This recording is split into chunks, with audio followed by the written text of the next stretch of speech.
No, you're there in the aftermath. You're the guy who helps clean all this mess up, and you've been doing this for years. I've been doing it for 25 years as far as the disaster is concerned. Wow. And you've seen it all. Virtually, yeah. Yeah, I've been in hurricanes, floods, tornadoes, wildfires, you name it, I've been out there. So is business getting better or worse? It's actually getting worse. This year has been a very hectic year with floods in Louisiana, hurricane in Texas and Florida, the massive hurricane that hit Puerto Rico, and just got back from Puerto Rico and going back tomorrow. Yeah, you spent a good bit of time there. One of the things that, as a Teamster, and I got to ask this, because the right-wing blogosphere, the right-wing media was echoing this story that because of this disaster, the Teamsters were there on strike, striking for higher wages, basically holding the people of Puerto Rico hostage to deliver the relief effort. Is there any truth to that whatsoever? The truth of it is I'm a Teamster. The rest of it is bull. I'd like to say another word, but it's bull. Teamsters were never on strike. The problem what happened in Puerto Rico with moving goods out is twofold. Number one, a lot of the drivers were not able to get there because of roads, no communication, and also, like anybody else, you're going to take care of your family first before you go to work. You're going to make sure that they're safe, they have shelter, they have food, and they're able to move around. And that was a problem. The second problem, which was the biggest problem, was, say for instance, you have ABC grocery stores, and they have 100 grocery stores there. Well, only 2 of them are open, but goods were already in transit there. So these trailers and stuff are sitting on the yards that are coming in off these ships, and ABC grocery stores are saying, whoa, we only have room for 2 stores that are open. You're going to have to hold the goods for others. And then you have other businesses that are closed. So all the stuff that was already in transit, they were supposed to get out to the community and into the infrastructure, was being held because you can't move it out. No customer wants a truckload of meat if they don't have electricity to put it in the store. That's a good point. Furniture stores are going, we don't want the furniture right now because we don't have electricity and no one's coming to buy it.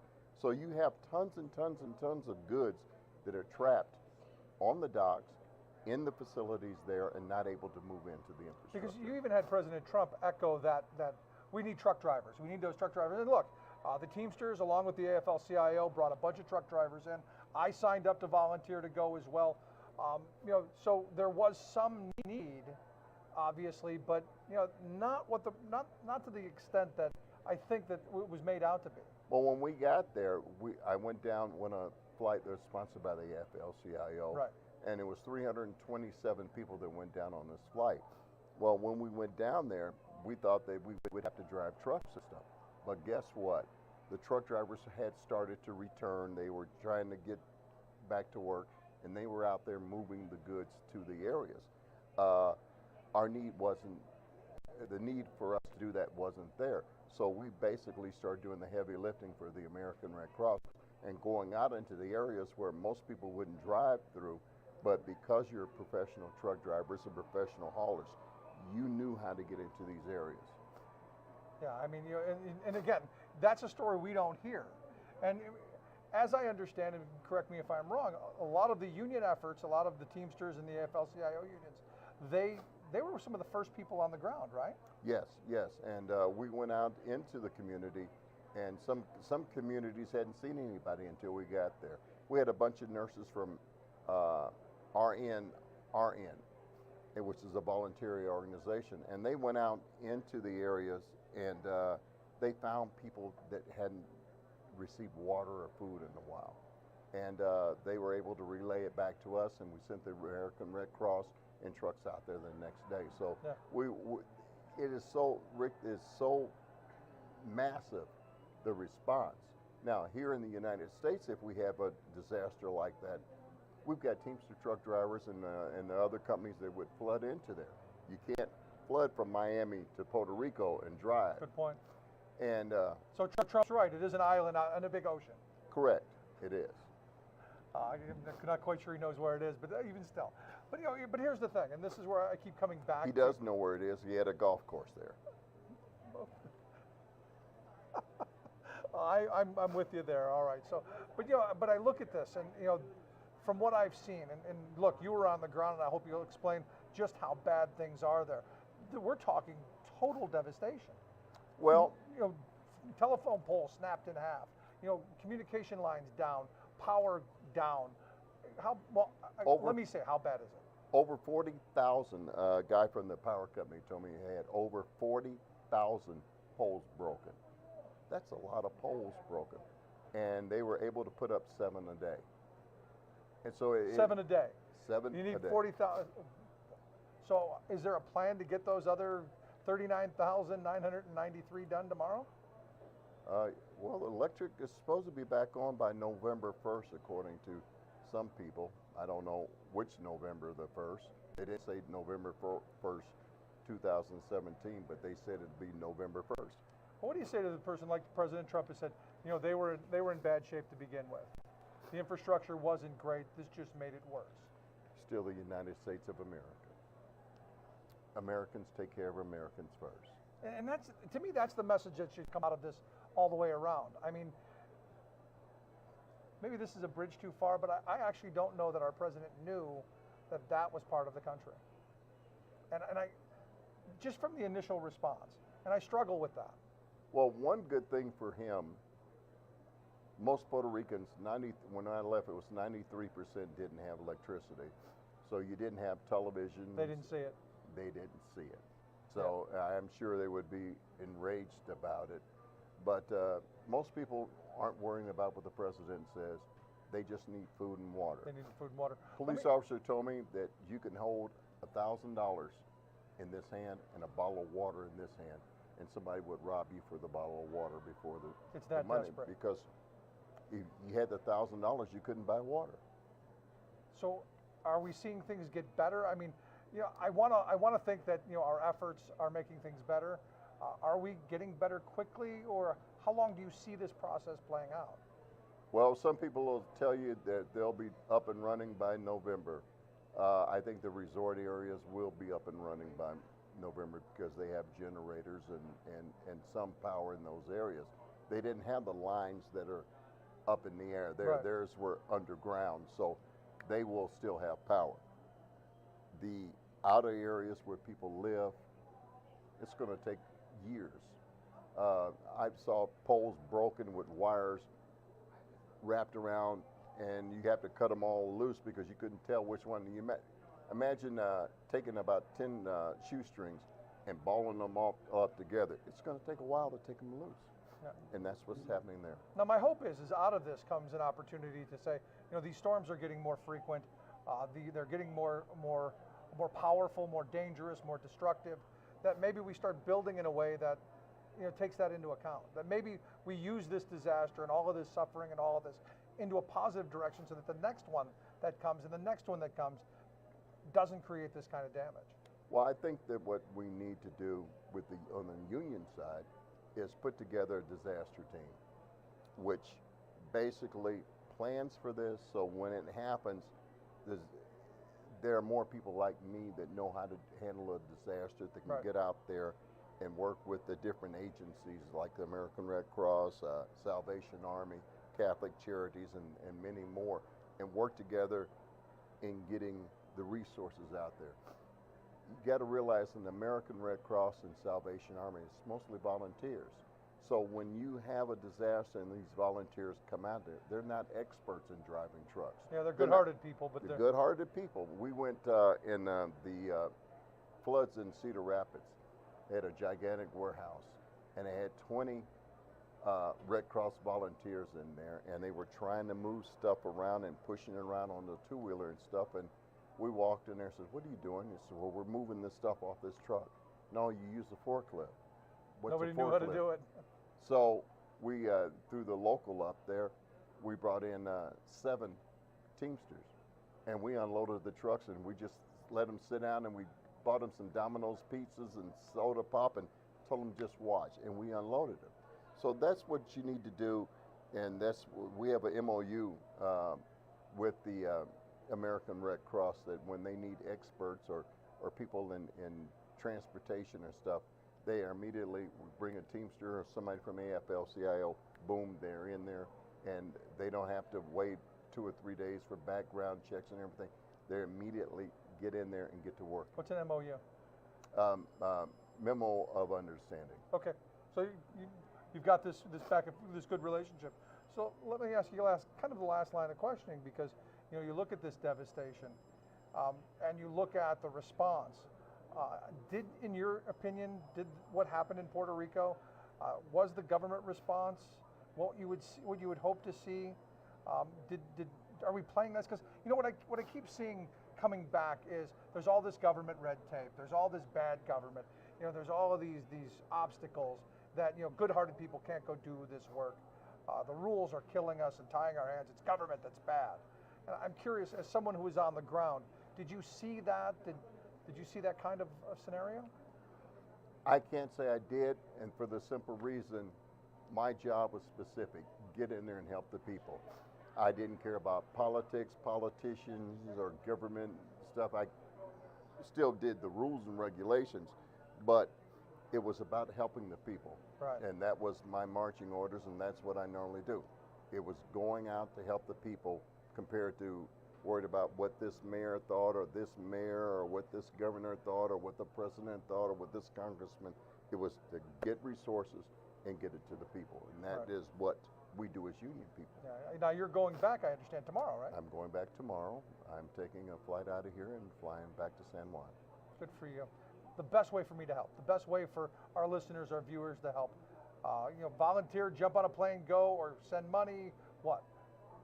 All the above. They're desperately needing resources down there, water, because the water plants are down. They might be up by now, but most of them are down. If you're a union person, check with your local union. Most of them have funds that are going on. AFL-CIO, I know, has a fund. The Teamsters Disaster Relief Fund goes strictly to 901, which is the Teamsters local down there, and many of their members are affected. Many members, they don't have electricity. So I saw things like 6-block-long lines for a bag of ice, and people standing out there for water, 2 or 3 blocks long of water, and it was just a long line. And that level of desperation, I can't even fathom. It's pretty bad when you see that. That's one other reason why I'm going back. And we haven't seen rioting or any real Desperation, no. Went to a town called Dorado, and I was there with the Red Cross, and we were passing out water and stuff. And the most touching part of it is there were some little girls that the mother dressed them up in real nice, pretty party dresses, and they came out. They couldn't have been more than 4 or 5 years old, and they hadn't had any water or food for 5 days. We were the first people to see them, and I was able to give them water and food, and I gave a little girl a bottle of water, and she started crying. And I asked the person who was with me interpreting, because I speak English and bad English, not Spanish. And I we said, share that. yes. And I said, why is she crying? Did I do something wrong? And she says, no, she just hadn't had anything to eat and drink in 5 days. And I felt real bad about that. And the little girl hugged my leg. I said, okay, what did she say now? She says, I love you. And that was very touching to me. That was a very touching situation. And I felt that you're doing some good when you can make at least one person happy. And we made a lot of people happy, thanks to the AFL-CIO and especially the Teamsters for sending us down there. Yeah, Roy, I know you do an awful lot of good on the work on you do, and please be safe, be safe down there, and please keep doing what you're doing. Thank you, sir. Our Appreciate good friend Roy Gillespie. We'd love to hear your thoughts and how you can help. You can email me, rick@thericksmithshow.com. Quick break, right back.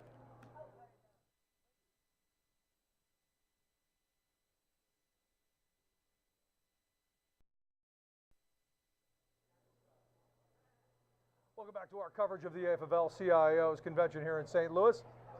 I'm sitting here with Pablo De Leon. He is the senior field rep for the Aflcio, one of the folks on the ground in Puerto Rico recently, doing a lot of the important work in helping with the disaster. Pablo, thanks for taking time for us. Thank you for having me here. So, just to start, how bad are things on the ground right now?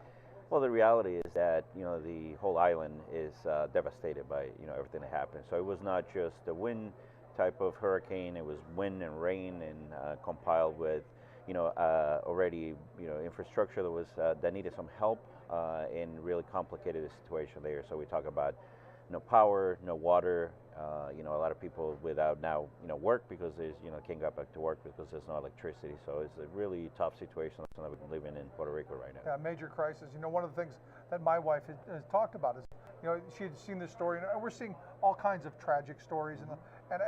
You see, I often wonder what we see on the mainstream media, if it's just not sensationalized one way or another. But the hospital situation, you had President Trump say that, the majority of hospitals were open within a couple of days, and we find out that they really weren't. We know that I guess there's a hospital ship offshore, but then you hear stories of you can't get sick patients to that. Explain to me the situation there if you have any idea. So we did quite a bit of work with some of the hospitals. We actually helped get some power generators started and set up.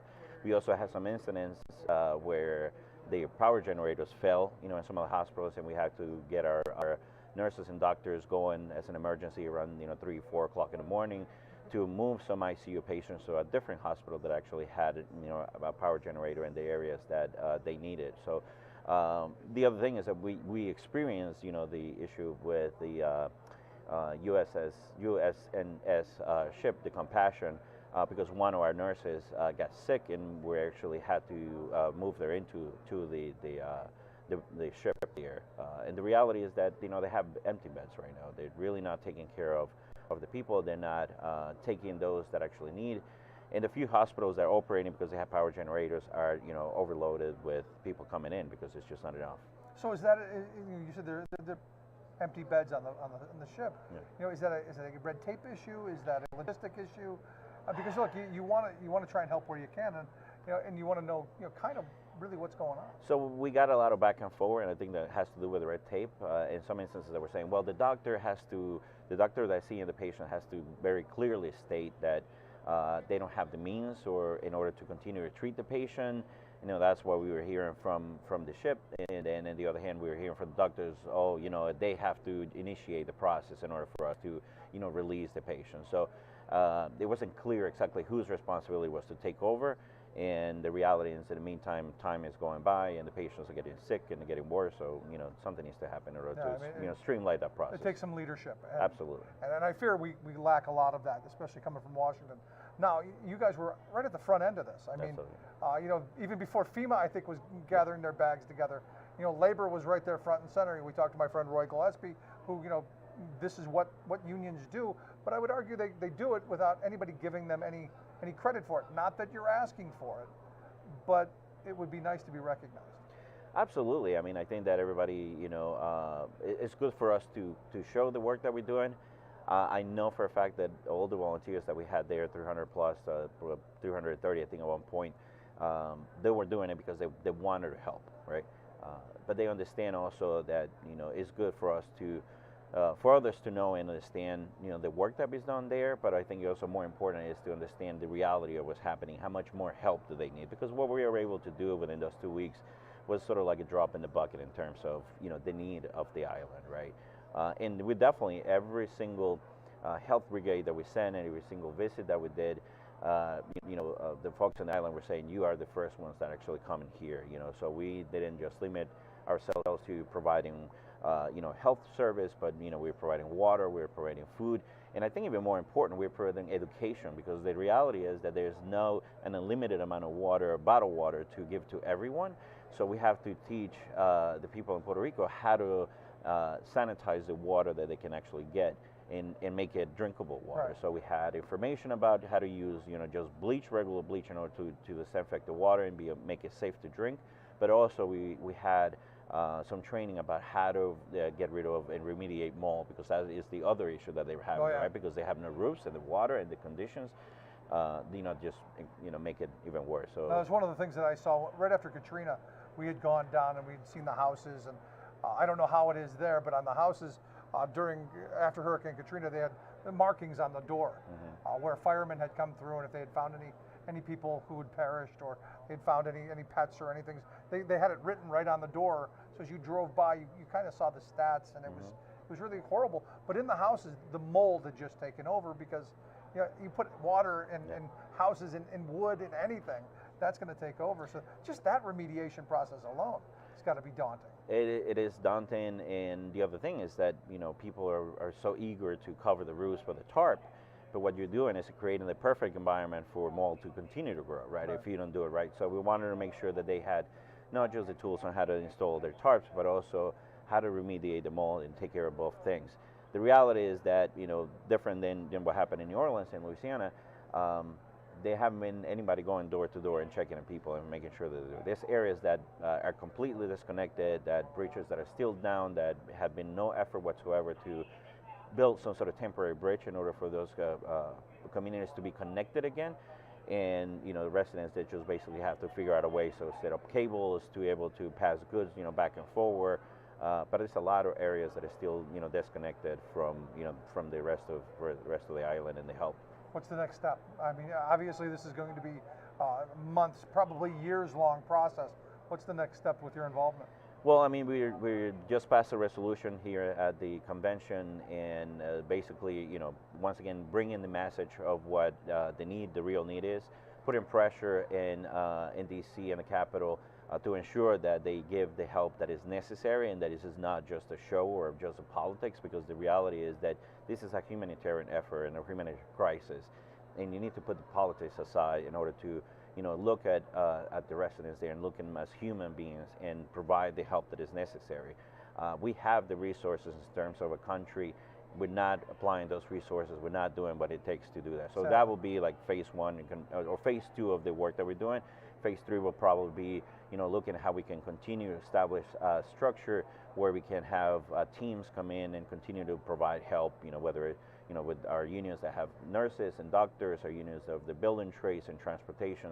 We want to make sure that we continue to provide help to the citizens there of the Let me ask you this, because you said about the resources, and one of the things that's been really concerning to me is how long it seems to have taken for our government to come forward. Yeah.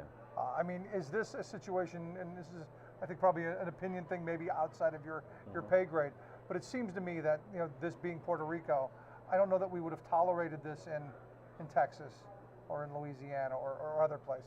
I'm curious your thought. My personal thought is, yeah, you're absolutely right. I think that I don't know what the end game is or what they're trying to accomplish, but yeah, they have been way too slow in terms of the real help. Interestingly enough, I was part of a meeting where we had the deputy director of the Homeland Security, and we couldn't get him to commit to a pallet of water, to bring into the area. So I think that there's a real disconnect of what the reality is and the real needs. And like I said, I don't know if it continues to be some sort of political game or what they're trying to do, but this desperate need that needs to be given to the island of Puerto Rico. See, my problem has always been we elect politicians who don't believe in government. We elect politicians who say we're going to restrain and constrict what government's able to do, and then we act surprised when they don't respond in a timely fashion or well enough, in my view. I mean, it's just one of those things. So, last line of questioning that I wanted to get into you with, you've seen what's going on the ground. Yeah. As a human being, when you see this, when you look into the eyes of children, when you look into the eyes of these families who are, in all intents and purposes, desperate, what do you feel? What do you think? Well, Phil, I mean, it hits you really deep, right? It makes you humble and appreciate what you have. I think that you have a different sense of appreciation for everything that we have, and air conditioning, electricity, and running water, and all those things, right? But I think it also teaches you a lesson, right? Because people there are so grateful, and we met so many of them that were willing to work with us and do so many things, and then come back the next day, but they were going home knowing that they were going to go to a place with no electricity, with no water, and very little food, and having their own issues, but they were there, making sure that they were helping not just themselves, but everybody else within the island. And I think that that's something to be said that we don't see enough. they're resilient, they're strong people, and we need to be there for them. And they're U.S. citizens at the end of the day. You know, they're just the same as we are, and we need to do the right thing for the island. Any one story did you just grab onto that just? Yeah, and I guess this is more of a, we were actually housed at, one of the stadiums there, and, the staff that was working there with us, I mean, they did everything to make us as comfortable as possible, knowing that at the end of the day, their house had been flooded because one of the managers lived in Louisa, which is one of the areas that has been very prompt from flooding. And we had constant raining. While we were there was days that rained, the whole day, a lot of rain. And knowing that, she came to work and her house was flooded again, for the second, third time, without really having anything to do. But she was there with us, helping make sure that we had everything that we needed in order to get our volunteers out to help other folks. And I think that says a lot about the people of Puerto Rico. Yeah, good for sure. Stuff. Pablo, I appreciate the time. Thank you for the work you do. Keep up the great work. We'd love to hear your thoughts. You can email me, rick@thericksmithshow.com. Tell us what you think, and, well, find out how you can help. I say the best way is send a couple of dollars to your favorite relief aid program. Quick break, right back here from the Aflcio convention in St. Louis.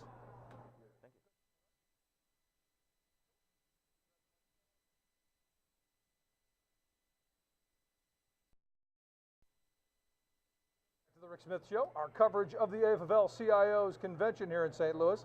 I'm sitting here with Louis Wren. He's the head of the AFL-CIO in Louisiana. Louis, thanks for taking time for us. Thank you. Enjoyed being here with you this morning. What do you think of this event? It's impressive. Anytime, I'm from a southern state, and having this kind of union participation around you energizes you and encourages you. That's good stuff. Yes. I look at some of the things that are facing labor. The Janus versus Aflcio case, which is going to make, basically right to work for across the country for public sector workers. In a state like yours, you kind of have a little bit of understanding what that might look like. Well, actually, we've been right to work since 1976. We don't have fair share. We've recently, and we've done it for the last 10 years, but we've had a fight over payroll deduction and whether employees would voluntarily be allowed to have their union dues deducted. A couple years ago, it actually got out of committee, and that was a big fight, and we beat it back. So we're really proud of that. In my view, that's the next fight after this, because Janus isn't the end of it. Yeah, there's going to be tons of this stuff. What's so disheartening, and I've debated the Right to Work committee before, and it's like, just tell the truth. Don't tell me you're out here interested in workers' rights, because this is your only issue. Right. And you're not funded by workers, you're funded by corporations. I guess the thing that bothers me the most is their hypocrisy about it. Look, you want to weaken the voice of working people. Their union is their voice in politics, in legislative matters, and in the workplace. But just be honest about that's what you want to do. Yeah. Don't disguise it as something else. So they do a good job of disguising, don't they? It's always about something else. So. I mean, what a misleading name. Right to work doesn't give anybody the right to work. All it does, and actually, the lead guy who promoted right to work in Louisiana represented what was called Lobby, Louisiana Association of Business and Industry. Came out years later and said that it was misleading. All it managed to do was hold down wages in the state, didn't produce any jobs, and he, as the main promoter of it, admitted that it was the wrong way to go in Louisiana. Wow. Of course, at that time, he was retired, and Lobby said he was senile by then because he didn't agree with it. Yeah, he wasn't on that payroll anymore. Yes. But when we think of Louisiana, I think of New Orleans. We were down there a couple of times after the hurricane. You look at what's going on in Puerto Rico. There seems to me, and you can agree or disagree, it seems to me that there's some parallels there. Well, there are some parallels, but they may be for different reasons. I saw Katrina. A lot of the response was based on politics. New Orleans was a Democratic stronghold. Right. And I think there was some plans to try and break that Democratic stronghold. A lot of that is going on in Puerto Rico about, you see the mayor disagreeing with the president and the name calling back and forth. And, that's ridiculous when people are suffering. I adopted an attitude after Katrina. There's two kind of people in the world. There's union members and there's potential union members, and we're going to help both of them. Yeah. The thing that probably amazes me the most, We've been through Katrina and Gustav and Rita and Ike and 4 or 5 more hurricanes that I can't remember the names. We've been through 2 rounds of floods. Several tornadoes have hit. But to see the brotherhood and the compassion that our members not only have for their brothers and sisters in the labor movement, but their whole community. Yeah, their neighbors. And you know, we got a little bit of the hurricane that hit Texas in Lake Charles, and it went over there one day. They had probably 50 or 60 union members. Worked with a small church out there, identified some homes that needed to be gutted, and those people didn't have the resources. And they spent days just going in and helping the people. Yeah, I remember that when we had gone after Katrina hit, and the number of union members that we had seen, you know, just giving of their craft and going volunteering to help rebuild homes. It was one of those things where you go, yeah, I'm proud to be a union member. It is, and you know, there are some horror stories, and I tell everybody, for every horror story I know, I can give you 10 stories of how proud I am of union members that I would have never suspected, who just were around the clock. I mean, we were working 16-hour days, never complained. Who can I go help next? I got tickled. I was with the Red Cross after one storm, and the guy said, "You didn't tell me you were president of the Aflcio." I said, "Dude, I don't think somebody who's thirsty cares what my title is. They just want a bottle of water." Yeah. That's just what we're here for. And you know, I get that from so many union people, because look, unions do a lot of work in the community. When there's a disaster, they're the first one to rush into a burning building or to a hurricane, and yet they never. And maybe it's your fault, because you don't toot your own horn. You don't say, "Hey, look what we're doing." You just go and do it. It's actually a conversation I had. When a disaster first happens, first people you want to go find are the firemen. Right. They are the best organized, the best at relief you've ever seen. I told the government one time, I said, y'all make a plan and you get 2 blocks down the street and there's a tree. Y'all all come back and plan for 2 days. The firemen drive around the corner, go take care of the mission, come back and change the plan afterwards or move the tree. But that was the problem. I said, everybody in this public thinks the fire department is helping them. Every one of you is not working for the fire department right now. You're on your own time, and you need to wear a shirt that says your firefighters union is here to help you, not the fire department. Good point. But everybody's so busy helping, they just really don't think about the messaging. Yeah, because I remember it's not about taking credit. Yeah, I get that, but I think of the corporate interests, and I think of a large retail chain, from somewhere in Arkansas, who evidently, and this is one of those really funny stories, sent like $8 million of water to Louisiana, but spent $18 million promoting the fact that they sent $8 million worth of water. Yep. And labor doesn't do that. And No, not that I want them to. And I think it's quite a difficult challenge. Like I said, most of these people, they just care about their brothers and sisters, they care about their community, and they don't think about it. But it is an opportunity to tell the public. I will tell you that we had bought brooms and mops to send to Beaumont and Orange and stuff. And I said, we need to put a label on here.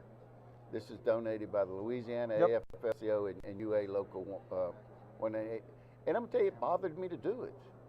But one of my guys was down there, and somebody flagged him down and said, "What are you doing?" He said, "We came to bring some supplies." "Oh." He said, "And I'm with the union." He said, "That's even better. Thank you for being here." So I guess if we don't tell them, they don't know. Right. And that's part of what I guess we need to, we do a lot of things in the community, from training to working with different organizations to, our deal is that every worker should be treated with dignity and respect, whether they got a union book in their pocket or not. Absolutely. They should be paid fairly. They should be treated with dignity and respect. And we'll fight for a group of workers who are not union members. We go to the legislature and we demand a workers' comp system that says if you get hurt on the job, you should be able to choose which doctor you go to. You should be compensated for your medical bills. In Louisiana, we gave up the ability to go to court and sue over workers' comp industry for that. And we champion those causes. Not just union members get those benefits. Right. Every worker gets those benefits. No, I mean, the old concept of an injury to one is an injury to all, regardless of what card you're carrying. Let me ask you this. You've been through all of these hurricanes, and you've seen Katrina, you've seen the disaster, and how long Katrina took for it to come back. When you look at Puerto Rico, what's your sense of the response, and two, what's your sense of how long is it going to take for the folks there to return to some bit of normalcy? Well, I guess the first thing is how disappointing it is that the President of the United States doesn't even realize that those are American citizens. That makes me question how well the response is going to be. On top of the unique challenges, I had one of my locals, they called and said, look, we're going to rent a ship, we're going to get containers, we're going to put supplies in there. I said, that's great. What are you going to do with them? What do you mean? I said, well, is there somebody to unload them off the ship when you get there? Is there somebody who can transport them? So just the unique challenges of it being an island, right, and the access to the island and the infrastructure that's down and was suffering before the storm, it is going to be a long battle. Yeah, but is that an excuse? Even in Texas, with all of the flooding, that doesn't go away in 2 weeks or 3 weeks. We have people in Louisiana from the 2016 flood who are still living in FEMA trailers, who have not been able to get back in their house. We do, luckily, Congress has appropriated not enough money, but some money, but just getting the people and the coordination of getting the benefits. And then when you get the workers, all of a sudden now you've got disasters in Florida, Texas, and in Puerto Rico. Now you're stretching the workforce to who can repair those things. So yeah. they're going to be, like I said, Puerto Rico has such unique challenges in that I haven't seen the great government support from the federal government. Hopefully they'll step up.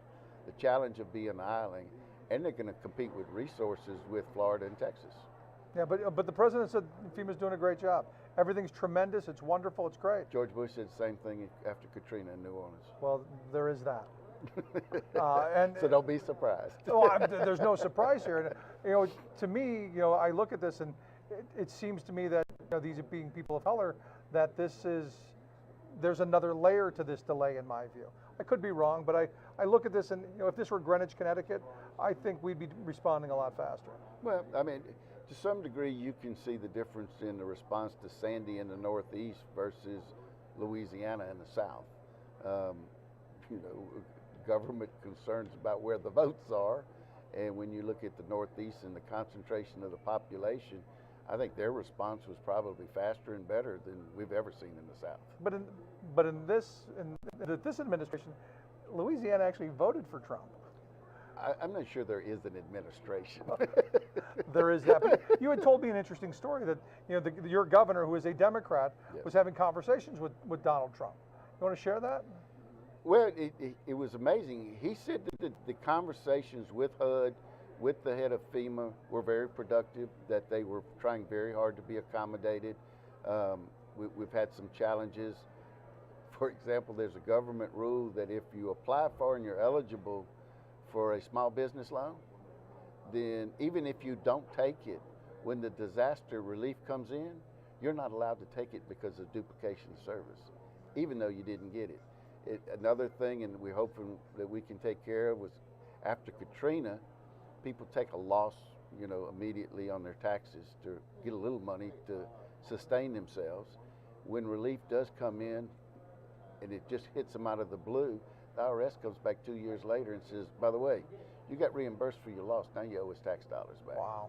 And those kind of challenges, but he was amazed. I don't know how much he wants me to share of his conversations with the president, but he said they were mostly limited to discussions of the president. And we don't even need to know anything beyond. It's all about him. I don't think anybody would be surprised. So let me ask you, last line of questioning. The Aflcio here, as part of their resolutions, passed a resolution to help humanitarian aid to Puerto Rico, things that they've done in the past. What do you hope comes out of this convention? Well, as far as relief, I have to tell you that whether there's a resolution or not, and I've had people from Texas and Miami saying, thank you for helping us. I said, dude, this is what we do. Right. I've been the beneficiary of people from across this country, particularly within the labor movement, saying, what can we do to help? And so I think you're going to see the locals and the union members from across this country do what they always do. They're going to step up and do everything they can, whether it's financial, whether it's manpower, whether it's supplies. Like I said, they're in New Orleans right now. They're packing these portable deals you put on a ship to send supplies there. It's going to be a challenge till they get some infrastructure to deliver those supplies. The Aflcio has had people in the ground there. I've worked with Roy Gillespie since Katrina. He's a labor liaison with the Red Cross, which really opens the doors to participate in the benefits that they can provide to people in disaster. I think the labor movement's going to step up and be there. They have a proven record of doing it, and I can attest to that. Louis, thank you for taking time for us. Appreciate it. Really great talking with you. Louis Wren. We'd love to hear your thoughts. You can email us, rick@thericksmithshow.com. Tell us what you think, and maybe the stories of your union being active in relief or in your community. Right back. Thank you, bud.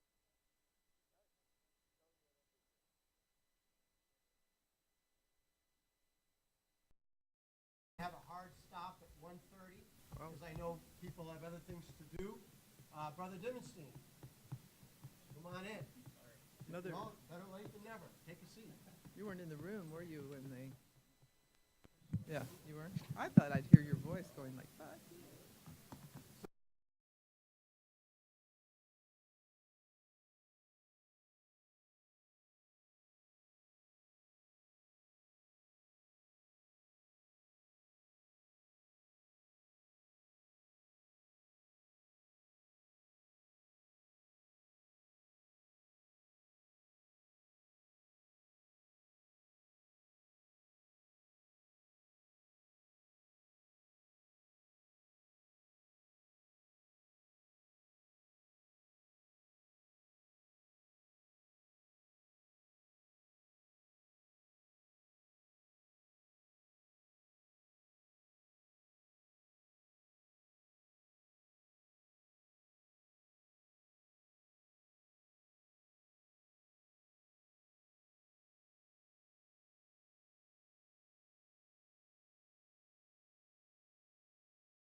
in the trades sometimes and in other places that fighting for climate change is putting people out of work. And in fact, our agenda and our program and our policies are the same as they were back when Tony Mazzocchi helped form the Labor Party with us, and that's a transitional that's transitional work actually to expand and create, planet sustaining jobs. And so we understand and are sympathetic with the concerns of working people, but the nurses see the fallout of what happens to people when they're exposed to these horrendous environments. And they're also workers who are affected by the climate. So it isn't like the nurses are immune from what happens to industrial workers in bad environments in these industries. So it gets very complicated because sometimes I think that they see us, and probably most of the people in this room, honestly, as people who just don't get it. And that's mutual, right? I mean, it is. I mean, let's be real. It's, what can we say and how can we say it in a way that will matter, where we can all join together and change this. But the conversation here that ran, I really appreciate your body of work and our revolution, obviously. We love our revolution, we support our revolution, we stay with our revolution, and we're building our revolution. But the topic is the 2016 election and what happened. And if I'm here and I'm reading the tea leaves right, what I would predict is that we're going to replay this. It looks like we're going to do an instant replay in 2018 and 2020. That's what it feels like. Because there's interestingly this kind of underground campaign that it must have been Bernie Sanders that caused the loss of the election for the Democrats, when in fact it's the policies of the Democrats under neoliberalism that caused the fall of the Democrats. Right or wrong, the working class, working people in this country are angry, and they should be angry.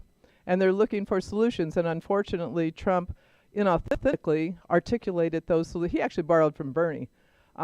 He borrowed the language of Bernie and was able to run on that when in fact the Democrats didn't even want to borrow that language. And so the fight for 15, which is not enough money, but is a perfect example that the Democratic Party couldn't even articulate a campaign for the fight for 15. I mean, that's sort of a threshold bottom line. Like if you can't fight for that, then people are going to, they're going to wonder, what do you believe in? You're a millionaire, billionaire, and you don't believe in my issues. So they were able to hijack our issues. Trump was able to hijack Bernie's issues and win that campaign. So and this is like probably the thing that you don't know. I was in, and Mark was there, and we were in the Aflcio meetings when we interviewed the candidates for the primaries in the Aflcio. And Bernie came in the room, and they loved him. He said at that point in time, I've been with you on 98% of your issues, and on the other 2%, you were wrong. And he was right, because he's talking about Citizens United, right? And they all loved him. I mean, they loved him. It was warm. It was loving. It was like Bernie's done so much for those workers and those unions, and they loved him. And then Hillary Clinton spoke, and they didn't love her as much. You could tell. I mean, if you were there, it was palpable in terms of the passion. Oh, yeah, you were there, Nancy. Yet, the viability issue and the Democrats, issuing the orders, the relationship's backwards, basically. The Democrats, are dictating terms that we shouldn't be listening to. But that's what happened. So it was a viability question. And now we're setting up a scenario under which the viability of Bernie, who's the most popular politician in this country and has not been mentioned at this convention, which is horrifying to me, because he's carrying our issues. Bernie is just emblematic of the work we've all been doing. He's one of us. He's been one of us. He will stay one of us. He never gives up. We never give up. So we are at a crossroads, and my greatest concern isn't what happened in 2016. It's what's going to happen, because if you look at what happened in the Democratic Party, the DNC last week, I don't know what the hell week I'm in, they basically purged the progressives and brought Donna Brazile back and put more conservative people in those roles. And so the lesson they learned is that they've got to basically entrench the wrong lesson. So that's basically where we are, and I'm, I could go on in terms of how this happened. Business unionism, neoliberalism, Gomperism. I mean, it goes on and on. But when you throw down, and this is why the nurses stay so clear. They are on the side of the public. And they believe, as an institution, you cannot be on the side of the corporations and on the side of the public simultaneously. And that means when we're talking about climate, when we're talking about jobs, when we're talking about health, we're talking about people, not corporate profits. Period. Even their own corporations' profits, the hospitals they work in or that are rich, they don't help the bottom line, they help patients. And that's really that's the starting point and the ending point with this union. And it's an incredible union. It is everything that you'd ever want in a union, honestly. And I'm just, I've been here forever, and I'm very, very proud of the work that we do. And I'm really scared of what's going to happen in the future, but I will tell you this, we are 100% committed to the election of Bernie Sanders in 2020. That is really serious, assuming that he runs. We're there. So with that. Thank you, Roseanne. Give her a round of applause. So I'm going to introduce Mark Dimenstein, the president of the American Postal Workers Union, the APWU.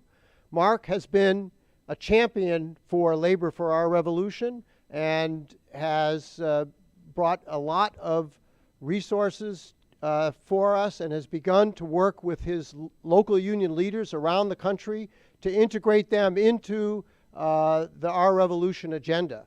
And this is really what we see the mission of Labor for Our Revolution is to, again, as I said in the beginning, bring that working class base, bring that union leadership, organizational and infrastructure capability and capacity to Our Revolution's initiatives across the country. And I'll just sum that up by saying Our Revolution now has more than six, Jeff, come on up, you're one of our speakers. Our Revolution has more than 600 groups across the country, all grassroots, all volunteer, springing up out of the energy of the Sanders campaign.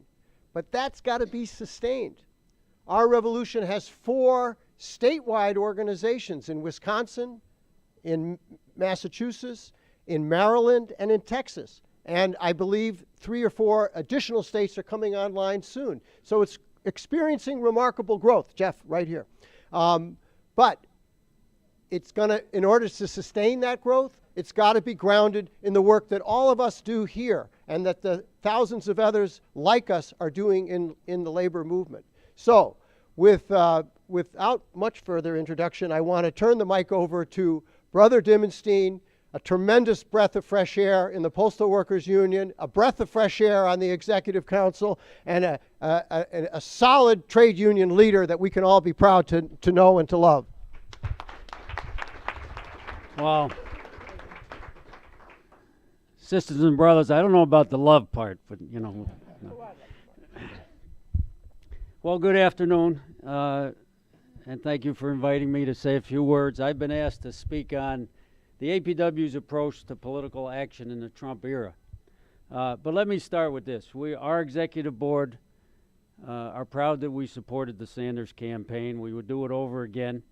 But it took a belief, as our friend Larry Cohn would often say, that you have to believe that workers can win. And if you don't believe workers can win, then you're always looking for what little piece of the action can be gotten here, or what ally here, and so on and so forth.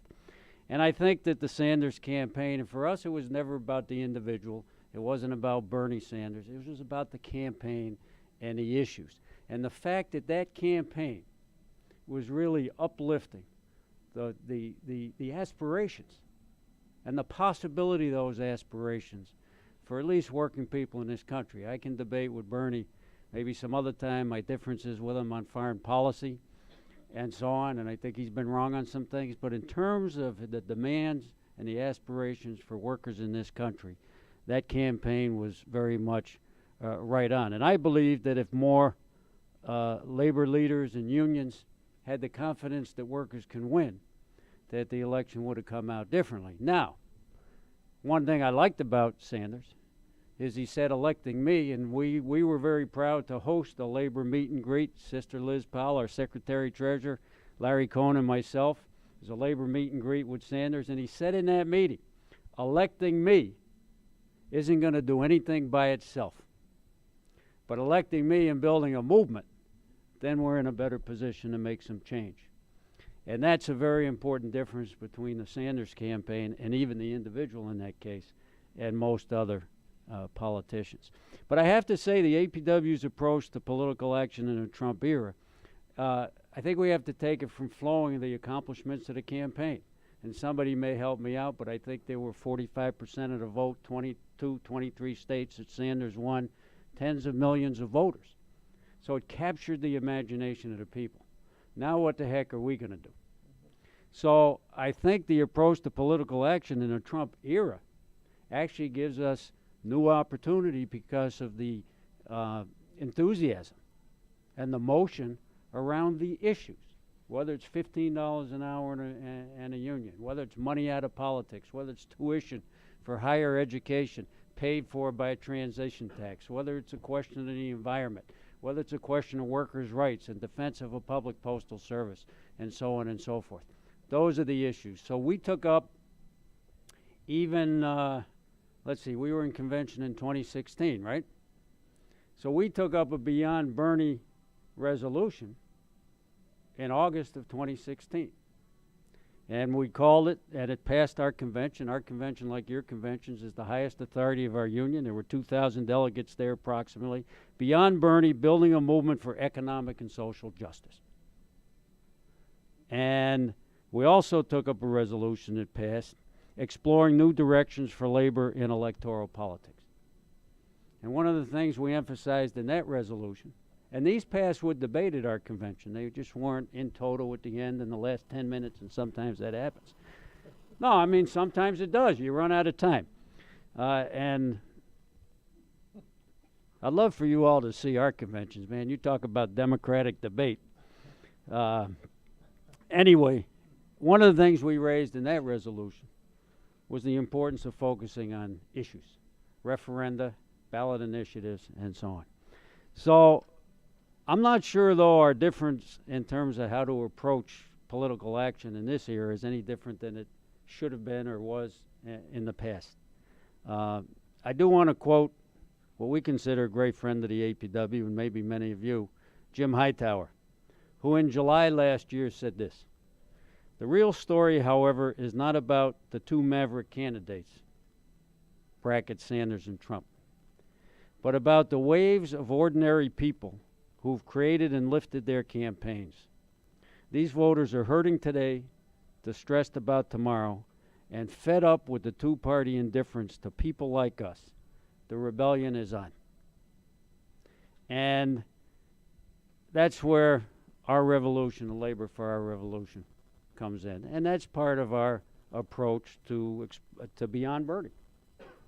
How do we build a movement? Now, some of you were in the room when our mine worker brother made an impassioned speech about where is labor in certain key moments. And he was specifically talking about moments of police killings of unarmed and innocent black youth.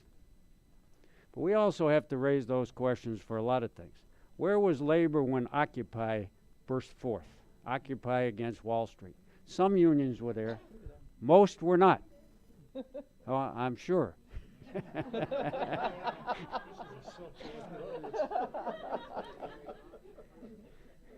But I sensed in a lot of labor they ran from Occupy instead of running to Occupy, not to take it over, but to bring it a labor perspective or a more organized perspective, because it really was in many ways a spontaneous movement. But it pointed the finger at the enemy that we need to have the finger pointed at. Damn Wall Street. And I look at our revolution a little bit of the same. Our revolution is going to exist with or without us. Millions of people were moved into action. What's going to happen to it? What direction it goes? And it's unclear. Rand and I probably have some differences about whether we can make changes in the Democratic Party. Okay? But it's there. And it's there based on this positive pro-U.S. working class campaign, pro-union campaign. It's attracted millions of people. What are we going to do with it? How are we going to win the demands, not just in an election cycle, because we're not going to be able to just win it in an election cycle.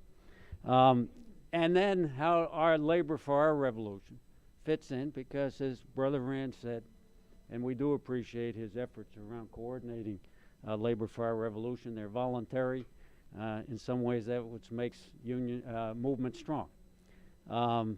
But you know, is it going to have a labor and working class perspective? And that's where labor for our revolution. Look, I travel the country a lot. Our other officers, a number of them are in the room, travel the country a lot. People are hungry for something different. People are tired of the status quo. I travel the country and people say, when are we going to have our own party? Or how are we going to win this?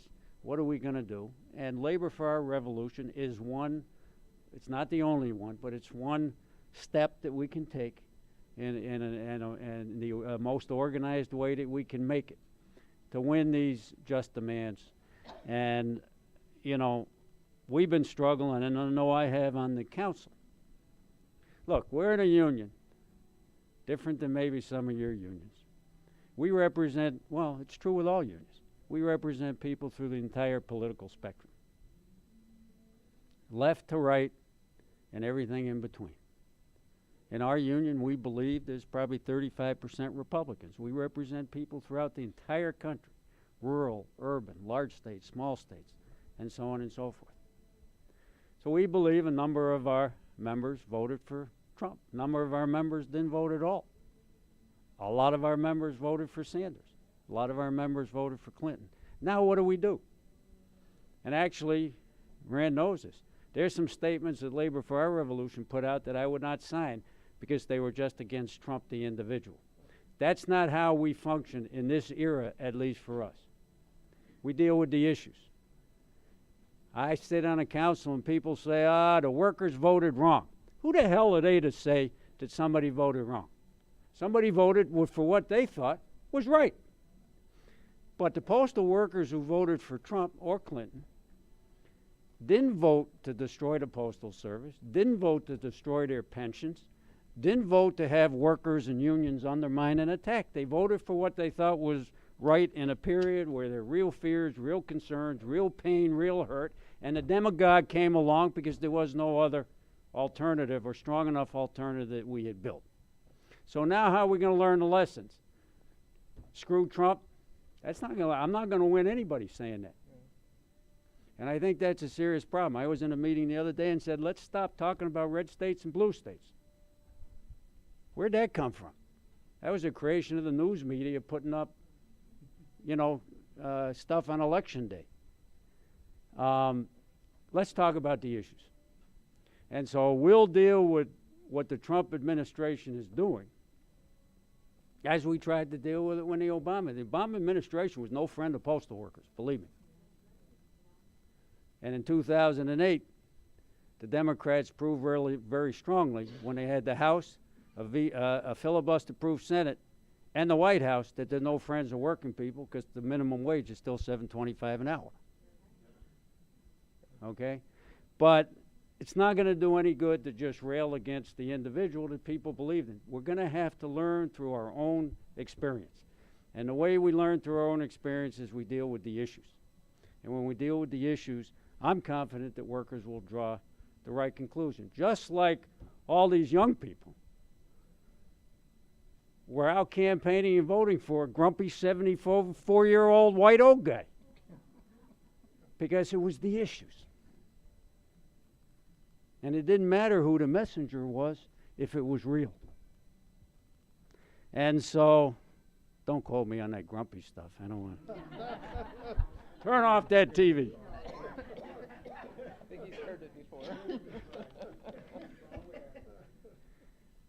So, I'll end with a little statement that I had made to our members after the election. And I'll leave out the postal specific stuff. Always remember it takes movements of workers and people to motivate Congress and politicians to do the right thing, not the other way around. The great gains of labor, civil rights, and women's rights movements all flowed from powerful, unstoppable crusades for positive change. Elections come and go, but the struggle for social and economic justice always remains. Arm in arm with the people of the country, our sister unions, and many allies, we will continue to strive to defend our national treasure, expand postal services, protect our jobs, build our union, improve our standard of living, and build a more just society. Thank you. Thank you, Mark. Terrific. Let me just, in addition to the National Nurses Union and the American Postal Workers Union, the other Labor for Our Revolution sponsoring unions are the Amalgamated Transit Workers Union, which reserved this room for us today and made this meeting possible. So a big shout out to Larry Hanley and to the American Postal Workers, to the American Amalgamated Transit Workers Union. And I also want to mention that the Communications Workers of America is the other fourth AFL-CIO union. And then two other unions, which were Sanders endorsers and are also sponsoring Labor for Our Revolution, are the International Longshore and Warehouse Workers Union, the West Coast Longshoremen, and the United Electrical Workers Union. And since we began Labor for Our Revolution, the Brotherhood of Maintenance of Way Employees, which is affiliated to the International Brotherhood of Teamsters, has joined Labor for Our Revolution. And I am so proud to announce that 3 weeks ago, 4 weeks ago, a month ago, 6 weeks ago, the South Carolina, who's counting? The South Carolina AFL-CIO voted to endorse and support Labor for Our Revolution. Please welcome Erin McKee, the president of South Carolina AFL-CIO. Erin? Thank you, Rand. Thanks for inviting me. South Carolina is usually kind of the forgotten state in this country, and Senator Sanders, when he decided to run, he actually heard that Donna DeWitt, the former president, was going to be in D.C. and said, you know, would you come and talk with me? I want to know, why do people in the South vote against their best interest? So they met. She brought him down to Penn Center in South Carolina to speak, and I saw that room totally filled up, standing room only, Republicans in there that really had to be pushed to come, clapping, liking what he was saying. And he came back 3 or 4 times to South Carolina. He asked to speak with our executive board, which very rarely does a politician ever do. And then he said, Erin, can you please bring some of the Fight for 15 workers with you, because I want to hear their story. And when our e-board members saw him speak with those women, and I think there was one man, but most of them were women, and they brought their children. And he said, how do you feed them? How do you take care of them? He genuinely cared about people. And what we saw in South Carolina, a lot of our union members really don't engage the way they should, but they engaged with Senator Sanders because they liked the message and they believed it was from his heart. It was not just a campaign slogan to get you to vote for him. He really felt that they were on his side, and he was on our side. So we decided to pass a resolution saying, you know, hey, take a look at Senator Sanders. Our members really like him. I'm not sure that wasn't received very well, but our members continue to go out and help during the campaign. And the nurses, so many of them have come into South Carolina, which we thank you for.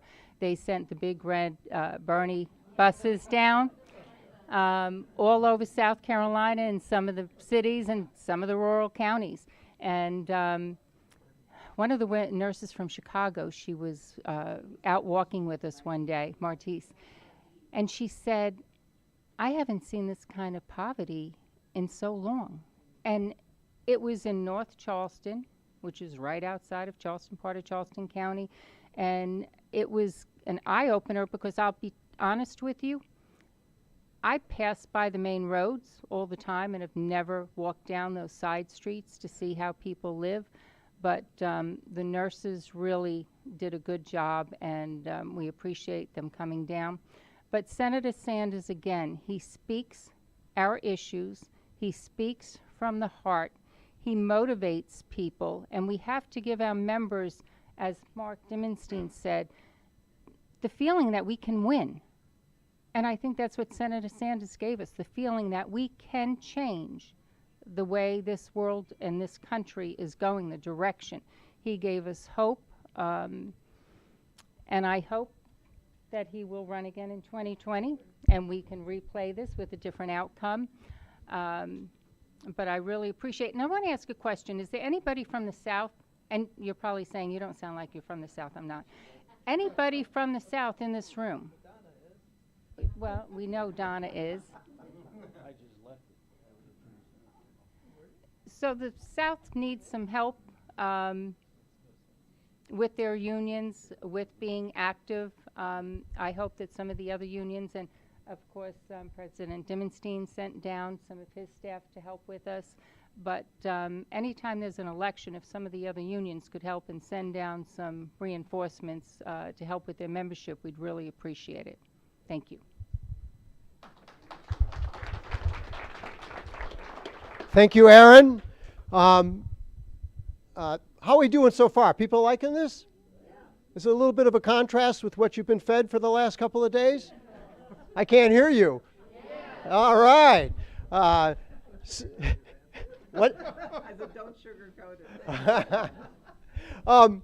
So I want to welcome Jeff Johnson, the president of the Washington State AFL-CIO, a friend of Labor for Our Revolution, a champion for Bernie Sanders and for the kind of grassroots labor leadership that this country needs. And it's really an honor to have you here with us, Jeff.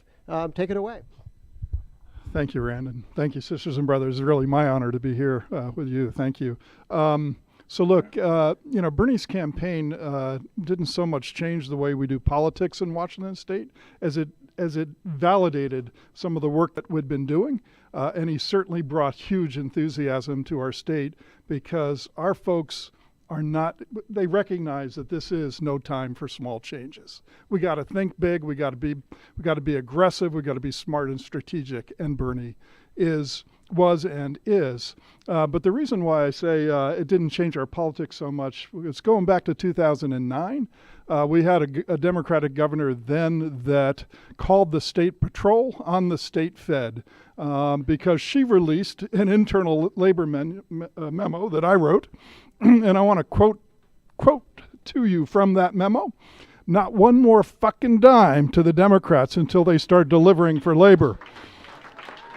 Nah, I don't usually talk like that, but I had to get the quote right. And so apparently the bill that underlay her calling the state patrol on us was what we called the Worker Privacy Act. Others called the Workers' Freedom Act. It would have allowed workers to exercise their First Amendment rights to walk out of captive audience meetings, right? And they felt quite threatened by that, so they used the excuse that labor threatening to withdraw money from the Democratic Party was somehow a crime, right? So both the then president and myself had to hire attorneys, and for 10 days, life was not much fun. After 10 days, a state patrol came up to each one of us and apologized for this fraudulent investigation. Anyway, so we have not given one dime to the state Democratic Party since then, and we look at things differently. We really do believe that this is no time for small changes. We have to talk about movement building. That's what Bernie was talking about then and is still now. So, when President Trump got elected the day afterwards, I put out a call to our Healthcare as a Human Right Coalition, which I chair. We had about 40 organizations that were members of it. Within a month, it increased to 85 member organizations. And we had a couple goals. One was we were going to do, step one was talk to all of our congressional reps, whether they're Democrat or Republicans. And first step was to get workers to tell, community members to tell their stories about, the importance of Medicaid, Medicare, and the Affordable Care Act, right? But there was another purpose. So obviously we wanted to make sure that there was no repeal and replace, right? But we also wanted to extend the story to the next step, which was we needed Medicare for all, a single payer system, right? So we started building that coalition around that. We got a lot of members to join in. We were able to turn one Republican vote away from replace and repeal. We're still not going to support that congressional rep. In fact, we're running someone against her, but nonetheless, it was an effective way to help build this movement around healthcare for all, and that continues. The other thing that we've been doing now for about 3 years, part of the movement building, is we have a coalition called the Alliance for Jobs and Clean Energy, and it's about creating and building and expanding the climate justice movement. So the core of that climate caucus, this alliance, is labor, it's the environmental community, and it's organizations of color. We have a steering committee that has many, about 65 organizations around the table that are women's groups, are senior groups, and many others. But the core, this is you'll see a resolution I think coming up tomorrow afternoon on climate, and and I recognize that in a federation like the Aflcio, that's probably the best that they could come up with. But what's missing from it, I'm trying to be careful here, sisters and brothers, but what's missing from that resolution is the urgency that we need to act on this, and that labor, to use President Trump's words, we really need to be the tip of the spear on this issue as well, because it's not just about climate. It's also about income and wealth inequality. It's also about racism. All of these issues intersect around the climate justice movement, and our economy is restructuring right now, but it's being restructured by the banks and by the Koch brothers and the other billionaire families, right? And the fact is, if we're not at the tip of that spear with this economic restructuring, okay, we're going to be the meal at the banquet for these billionaires, right? And so we're at the point right now where we're trying to put an initiative to the people on the ballot in 2018 on a carbon pricing and investment scheme that puts equity at the center of it, okay, so that those workers and those communities that did the least to cause carbon pollution, right, don't get punished once again in the transformation, all right, but that equity is built in so that they're not left behind as energy prices go up, as the fossil fuel companies raise their prices because we're putting a price on the carbon that they're emitting, and that workers have a real just transition, so that if you're in the fossil fuel industry and you lose your job due to climate policies, that you're not going to be forgotten, but you have real income support, that you have health care and pension support. If you're within 5 years of retirement, you have a glide path to that retirement. You don't have to go look for another job. You get full wages benefits to that retirement path, that there's full retraining benefits, that there's peer counseling.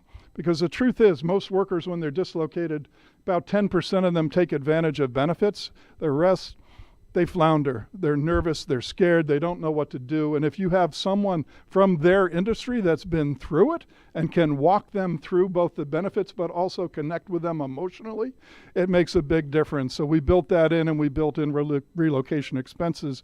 Moreover, all the carbon investment dollars, the first place those dollars go is equity, to, again, low-income communities of color, as well as to workers, so front line, fence line. The rest of the money goes towards investments in the clean energy economy, but those investments are predicated on high labor quality standards, so they have to have prevailing wage, pre-apprenticeship utilization. They've got to have domestic content language. There's got to be community workforce agreements that have local hire provisions in it. So that's what I mean by climate justice, and it's a movement that we do together, because none of us, sisters and brothers, are strong enough to do these things on our own.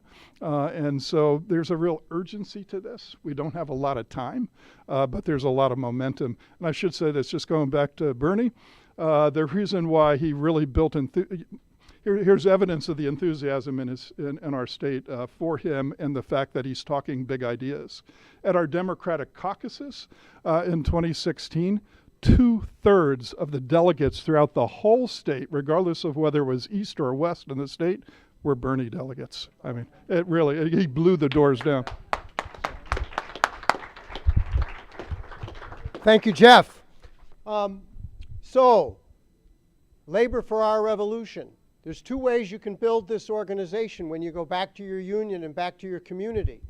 First of all, the simplest and easiest thing is to take one of these pledge cards or take 10 of these pledge cards and take them back to your union and sign members up to support Labor for Our Revolution, to get on the mailing list, to be called out for demonstrations and rallies in your area, and to build a rank and file movement to support our revolution. So this is the pledge card. Simple enough, easy to do.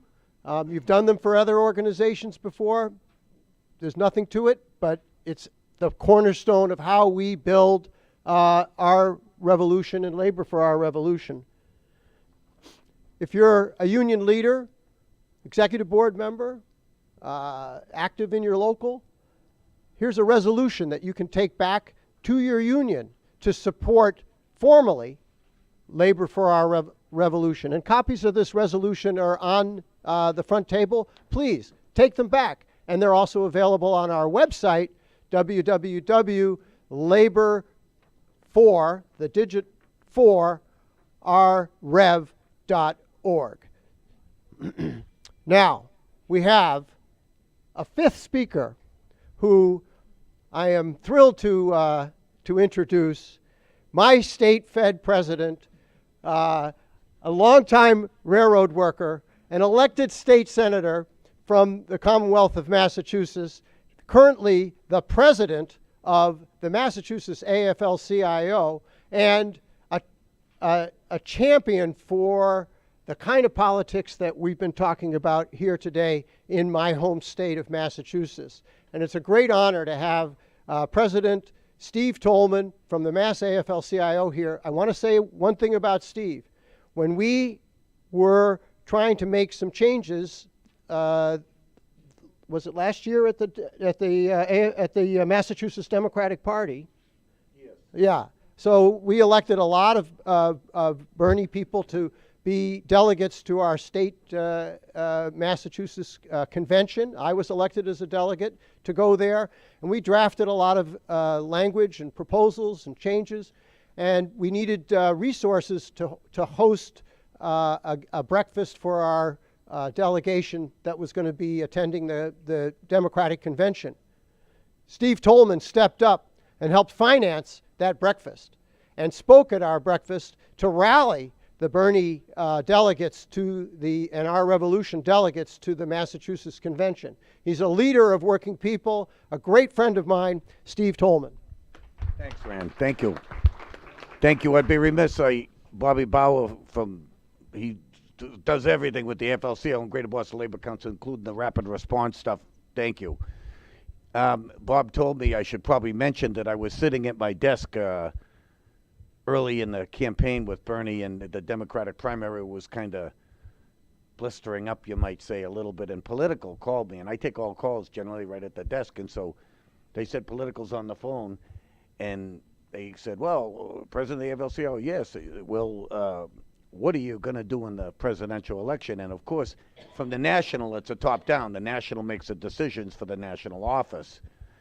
And we hadn't made a decision yet, of course, but so I said, well, I said Bernie Sanders. My personal vote would be with Bernie Sanders because he's saying everything we're talking about. He's saying what labor is about. He's talking about working people's issues. And I went on kind of passionately.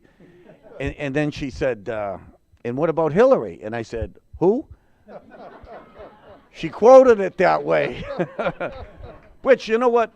Certainly we know the situation. But for too long, I think workers have forgotten that, look, I'm a Democrat. I'm on the Democratic State Committee. I was a Democratic senator. I see the pros and cons to all of this. Certainly we know that the Democratic Party has somehow forgotten us. But I thought I was coming here to talk about some great news up in Massachusetts because... That's right. You should have said something to get me started. No. Let me tell you, brothers and sisters, it couldn't be more important because the guy from Massachusetts who nominated Bernie let me tell you, all I heard, and I was at the convention, but I didn't see that part, and they said Paul Feeney rocked the place because he's really passionate, he's totally committed, and frankly, he makes a great state senator, brothers and sisters, because we just got him elected last Tuesday. And think of this, state senator, from active union representative to state senator. Now, Charlie Wakanik has the national program in the AFL-CIO, which he encourages local union reps to get active in politics. And the key to it, I believe, is having the right candidate. Having the right candidate. You can have all the ingredients. You can be a card in your wallet, but you got to have the personality, and you got to be afraid, not be afraid, to do what you think is right. His business manager, Miles Calvi, said to him, Paul, we're going to support you all the way, but the important thing you have to do is not walk away from our issues. Talk our issues. Brothers and sisters, in a somewhat conservative area, we had a conservative Dem there, good soul, with us sometimes, but often use the excuse that, it's a tough area, I got to be careful how I vote. Paul beat a State House insider candidate in the Democratic primary by about 15 points. And let me tell you, that was because our revolution in the AFL-CIO, which means the nurses, the building trades, almost all the unions, some kind of weren't there, but mostly every union participated and knocked, and then we knocked. And that's all Paul did, and he was on the phone the whole time. So now we have the primary done. Paul's the candidate. We have an unenrolled, evil, you might say. He's a news reporter, and he would always go after these shows, you know what I mean? Like he's the only one with integrity, and they expose different things. I think Joe Shortsleeve. And then there was a Republican candidate. And let me tell you, I never heard of the Republican candidate before this race. I think his name is Ventura. Totally supported by the right-wing money. I don't know where they got it. We haven't looked yet. But they ran the most dirty, evil campaign I have ever seen in my life. I'm going to give you a couple of things, and I don't want to take all the time. They had a beautiful apple and a rotten apple. And they portrayed our candidate as a rotten apple. He's the nicest guy with the biggest heart. He's got a heart the size of Texas, and he's got a great voice, and he's really passionate. And they really demoralized him, made him look like like he didn't care about the right issues. Another one, they took a picture of a guy in jail that you certainly wouldn't have babysit any of your kids. He looking really pretty slimy. And they put on the big bold print, Paul Feeney wants to give convicted felons the right to vote for school committee. Absolutely inappropriate. But if you read it, you think, this son of a gun, I'd never vote for him, right? That's what you think. During the Patriots game, now Paul lives in Foxborough where the stadium is, okay? During the Patriots game, they were doing robocalls to people's houses. Hi, message from Paul Feeney. And then they had him they taped him in a rally, at a labor rally, and he's saying, we'll pick at their houses, well, and going on with some really aggressive, great talk. But first of all, you're calling me during the Patriots game, and it was done not to help Paul Feeney. Well, brothers and sisters, I think we won by about 700 votes in the general election. We had an unenrolled, took 1,300 votes, and then Paul won it by about, I forget the numbers, but he won by about 700 votes. And it comes down to one thing. He stayed on message. He didn't back away from who he was. He had all of us, the coalition of everybody who cares about good government, accountable government, and cares about schools and nurses and hospitals and prevailing wage and everything that is important. Paul Feeney was elected Senate, and he was elected on Tuesday.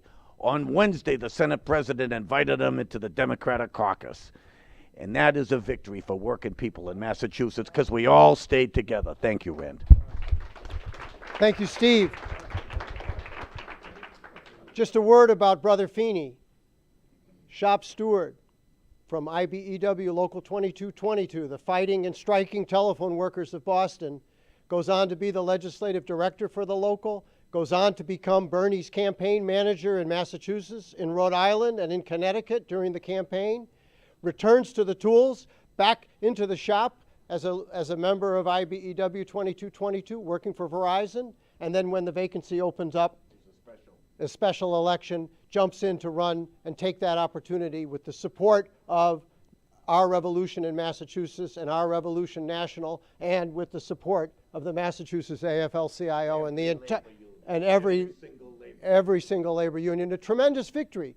And it's exactly what it validates what we have been saying all along here, which is that we don't need Democrats to be corporate, Republicans light, right?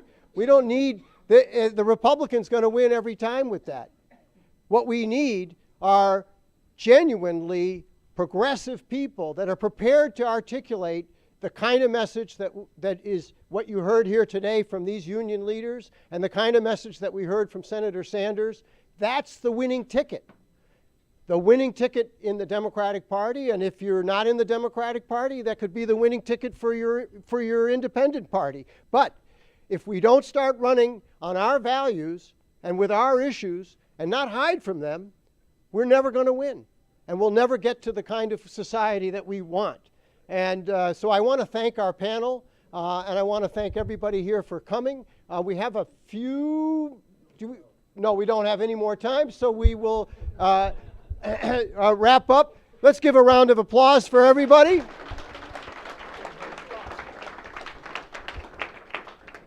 Please take a copy of these.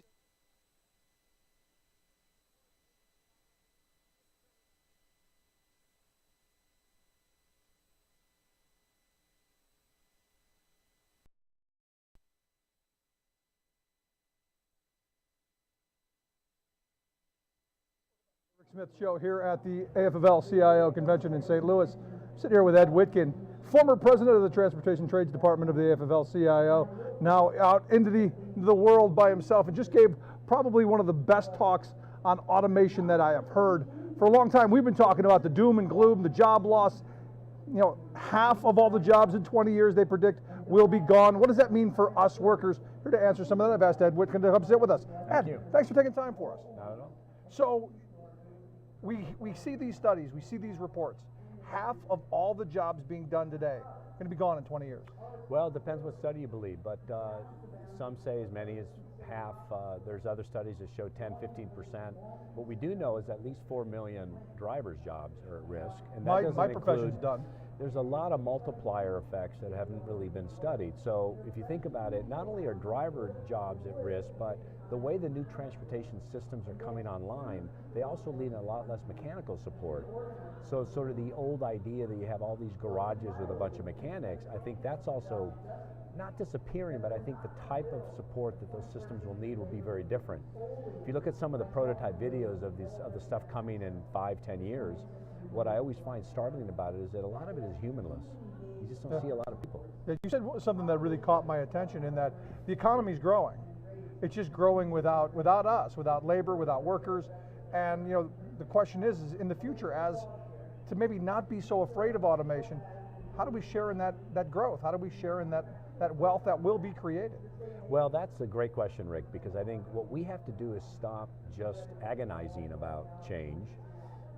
There are plenty of labor leaders, I'm sure, sitting around in the late 20th century agonizing about the computer and this alleged internet that was, about to take hold, and it all took hold, and we're still standing as a country, but we have to do really 3 things. One, we have to restore the idea that we have a compact in this country between working people and unions. Right. What the disruptors have done, and I use that term loosely, which is the big tech companies and some of the other sort of venture capitalists, is they've kind of got in the middle of that compact. They've become the middleman between union and worker, and they've made too many workers in this generation believe that unions are a thing of the past. Right, I hear it all the time. And that's why we have so much income inequality. It's why we have flat wages.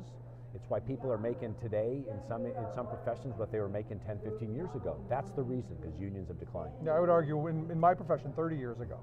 Right. We can go into that, but the thing is another thing you said, that the models of the future, the businesses of the future, are built on being vehemently anti-union, and also not having really full-time employees, doing a lot of gig economy, a lot of contract work. That seems to be the future. Is there a place for the labor movement in that world? No question. So we spend too much time worrying about the on-demand economy or the gig economy. It's here to stay. What we have to worry about is on-demand labor and how we give on-demand labor a voice. So the answer to your question is, I don't think we have that sort of magic bullet. Right. But what we do know is that those workers need a voice just like anybody else. Whether or not they're in an atypical work arrangement, or they're not an official employee in a normal employer-employee relationship, should be immaterial to our desire to give those workers a voice and give them a reason to want to be in a union. We have to sort of think about this as a value proposition. Right. What is the value that a union brings to you, whether you're in a traditional employee setting or whether you're in a gig economy setting where you're an on-demand labor person who might have 3 or 4 clients that tell you when they need help. Any one of those kinds of employees, they need a union. Right. Because these employers aren't going to give the money away for free. Right. So the value proposition 30 years ago when I started was better wages, better hours, better conditions. Has that changed? No, but we have to get from here to there. And if we can't get to those employees because of, for example, atypical work arrangements, we have to come up with new structures that are focused on making workers feel like they're incomplete, like they're economically weak, or feel like almost hollowed out by not having a voice on the job. It is really what gave rise to unions in the first place. The passion that led to the creation of the labor movement were because people were literally being treated like garbage. Right. They were being paid pennies on the dollar. They were literally dying on the job without safety protections. And so the needs of those workers really is what drove the growth and the creation and then the growth of the labor movement. We have to recreate that need. So what you're talking about then is people were in mass desperation. Do we have to go back to that mass desperation? Well, I would argue that when you've got the amount of income equality that we have now, when you have the amount of sort of distribution of wealth issues that we have in this country, that we're there now. We have too many people living in desolation. We have too many people that can't afford their rent the next month. They don't know if they're even going to have enough money in the bank to pay their rent the next month. I think we're there. What we don't have is we haven't recreated the compact that led to the creation of the labor movement in the first place. The compact between worker and union that doesn't let all these disruptors get out of the way. Right to work, independent contractors, gig economy. That's the other thing. They come up with these sort of really cool, hip-sounding terms.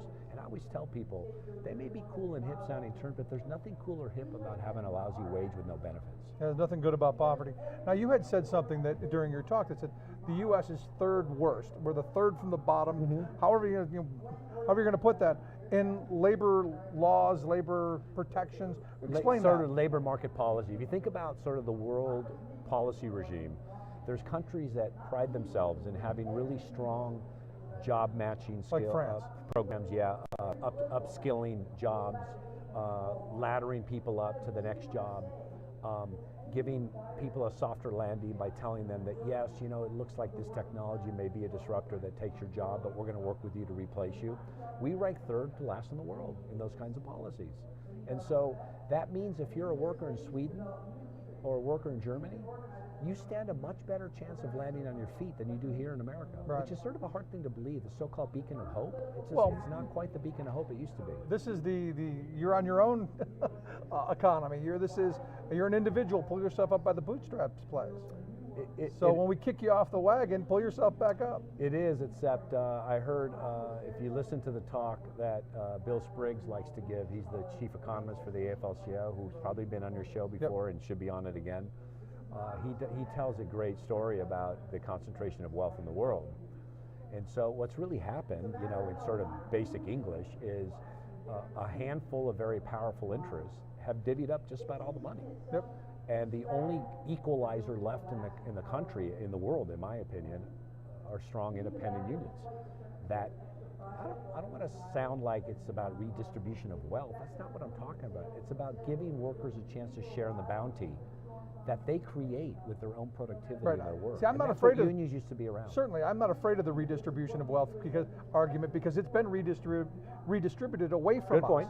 I mean, give me the 1950s tax code, give me the 1950s labor movement of, a 35% union density, one income supporting a family. I mean, give me some of that middle class that could thrive and was the most prosperous Well, in let's history. look at that era. That era was the height of the compact that I like to talk about between worker and union. Right. That was the height of it. When you had 1 out of 3 workers in a union, which meant that in almost every major family in the country, you had several union members in that family. We're now the generation of people who, our generation removed from a time when they could sit at the kitchen table, at Thanksgiving and be at a table with union members or union retirees or whatever. And that's on us. I said this at a conference on Saturday morning. We will not find salvation in our politics. We will not find salvation in a political party or the other. We'll find salvation in the global labor movement, because it is the labor movement that created the middle class, and now it's disappearing. It's going to be the labor movement that recreates it. Yeah, so let me ask you then, at what point do we say the New Deal era, that compact, the labor peace that came out of the New Deal, when do we say that's dead and we move forward? Whether it's dead or not, what we have to do is create the inspiration that created the energy that ultimately created mass organizing, nationwide, that created the modern union that is now seeing major membership decline. If you look at the numbers, just the numbers alone, the labor movement's numbers have remained relatively stable over the last 30 years, but the economy hasn't. Right. So on a chart, the membership's flat, the economy grows. Well, that means the crack spread between the membership and the value of the overall economy continues to grow. So we have to now move that line. That trajectory has to change to give more workers a chance to share in. Yeah. in the I would argue gains. some of that does come back to politics and policy, given the environment we're in. I do want to go back to the talk on automation, though, because, a lot of people are scared to death. And you had said that, agonizing is not a strategy. How do we take that 55-year-old truck driver who we're not going to retrain to be a brain surgeon? How do we get him to the end? How do we get him to retirement? How do we get him to be able to take care of himself and his family when we know he's not going to go back to that community college and get a $60,000 a year job? Well, let's go back to your original premise of a minute ago, which is, of course, politics and policy matter a lot. There's probably 2 or 3 ways that we're going to do that. One, the people that stand to make the most amount of money out of this mass wave of automation should be required to participate in finding solutions for the workers who are most at risk. They're not going to like the sound of that because they never like to pay more money than they have to. Right. But we're going to have to figure out a way to get, at a minimum, big tech to come up with a way for them to participate in helping that 55-year-old transportation worker who stands to lose a job. So that's point one. Point two, we have to go from third to last in the world to the upper tier in the world in labor market policies that are designed to do 3 things. Give people opportunity to be more mobile and to follow good work so that they can get into good jobs when their jobs are at risk. 2, we have to have programs that are designed to actually ladder people up so that they're not stuck in jobs that we know in 5 or 10 years could disappear. So as opposed to waiting for them to disappear, let's start laddering them up now. And 3, we have to get back to a point where our labor laws are not designed to stop unionization. Let's actually design our labor laws so that you can organize workers, and as Rich Trumka has been saying for months, and we'll say it here at this convention more than once, we have to have a bargaining for all policy in this country. That's where your politics comment comes in, which is Right. we're going to have massive sort of reconfiguration of our political alignments right now, because right now they're stacked against working people. Yeah, I've always said you vote your job. Last question I've got for you, in looking at the future of this, because it's scary times. On one hand, because we're going to have massive economic chaos one way or another, but it's really kind of exciting times on the other hand because, it's the future. It is a future, And it's Rick, here now. and it's here now, and nobody with a straight face can look at you on your show or anywhere else and say that there isn't any growth of job opportunities in the U.S. economy. There's plenty of growth opportunities in the job markets. What we have to find is an opportunity for union job growth. Why? Not just because it's good to grow the labor movement just for the sake of growing the labor movement, but because we've learned that the greatest war on poverty that America ever had was the growth of unions, right?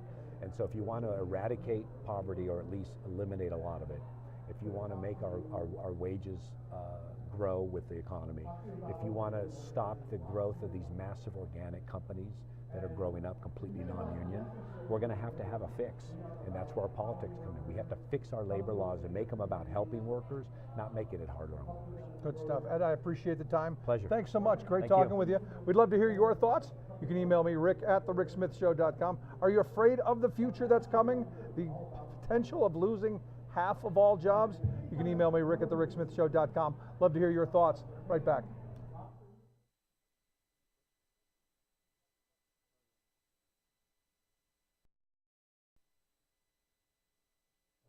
Welcome back to the Rick Smith Show. We're here at the AFL-CIO's convention in St. Louis.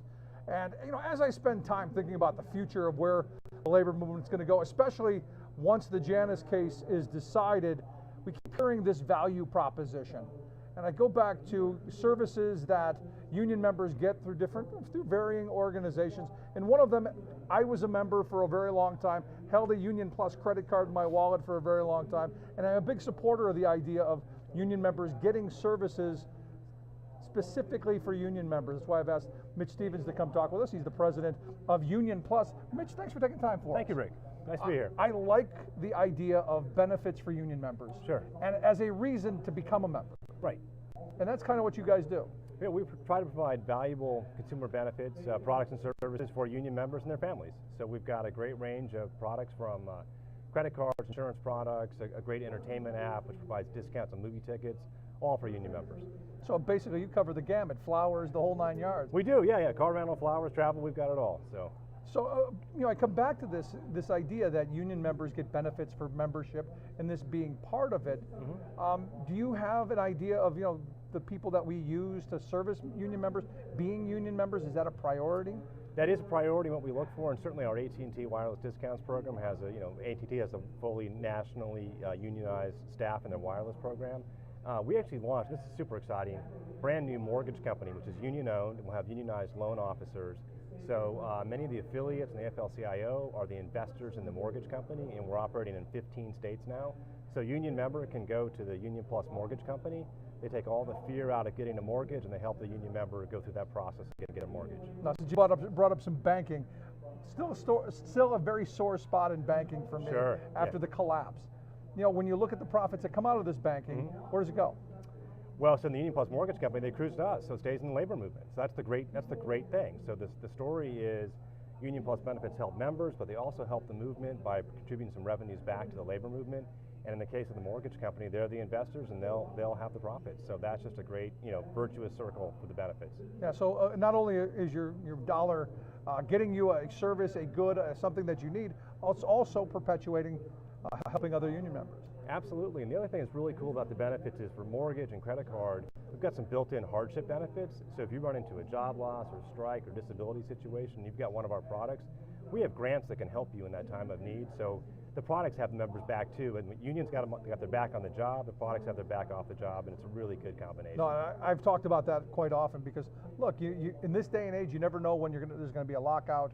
There are very few strikes, but the reality is there's some help there, and that's one of the things about banks that, as we've allowed banks to get bigger and bigger and bigger, there's less of that personal relationship and really the care of.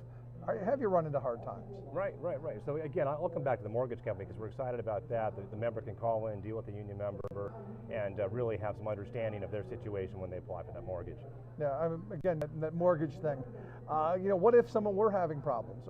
How do you think that would be dealt with? Yeah, so we have, like I said, the mortgage assistance program. So if you run into a job loss situation or a strike, in a sanction strike, we can fund your mortgage for up to 6 months. We really work hard to try and keep the member in their home and prevent eventual foreclosure. Wow, that's fantastic. Now, what members are eligible? Are non-members eligible? Tell me a little bit about the members and their families are eligible for the benefits. You don't have to join Union Plus. You can be you can access the benefits by being a member of any of the AFL-CIO's 55 affiliated labor unions and their family members. That's fantastic. And what kind of membership? I know it's not a membership. What kind of activity do you have? What kind of? We've got over 2 million members taking advantage of our products and services right now. That's great. Yeah. And because you don't see it advertised everywhere. It was one of those things that was, it was actually word of mouth to me. Yeah. I had a friend of mine go, hey, did you get the Teamster credit card? And I go, no, because yeah, it's backed by Union Plus, or you should do this. And I looked into it, and it had a great rate, and I said, yeah, why not? Yeah, well, you can definitely check us out at unionplus.org. So I would make the pitch to go to the website, sign up for our email newsletters, and learn more. But we do a lot of word of mouth. So a lot of it is through the affiliates, through the locals, and just like in your situation, members telling members to check this out and check out this great new benefit. Let me ask you about you. Do you have a union background? So my mom was a nurse. So I grew up single parent. She's mother of 2 kids, raised us both on a nurse's salary in California, and that's my union background, yeah. So as president and CEO of Union Plus, you get that 6-figure CEO salary? No, you get those $2-3 million a year with the golden parachute, you get all that? There's no stock options. We're a nonprofit organization, so. And that's what I like about it. Yeah. And again, I think this is why every union member should take a look at your website and the services. I wish they would. So check out unionplus.org. We're part of the family, and we're trying to really help the members, and we've got their backs when they need it. So. Great stuff, Mitch. Appreciate Thank it, you Rick. so much. Great to see you. Thank you so much. Good to see you as well. I highly suggest take a look at it. Tell us what you think. You can email me, rick@thericksmithshow.com. Right back. All right, thanks.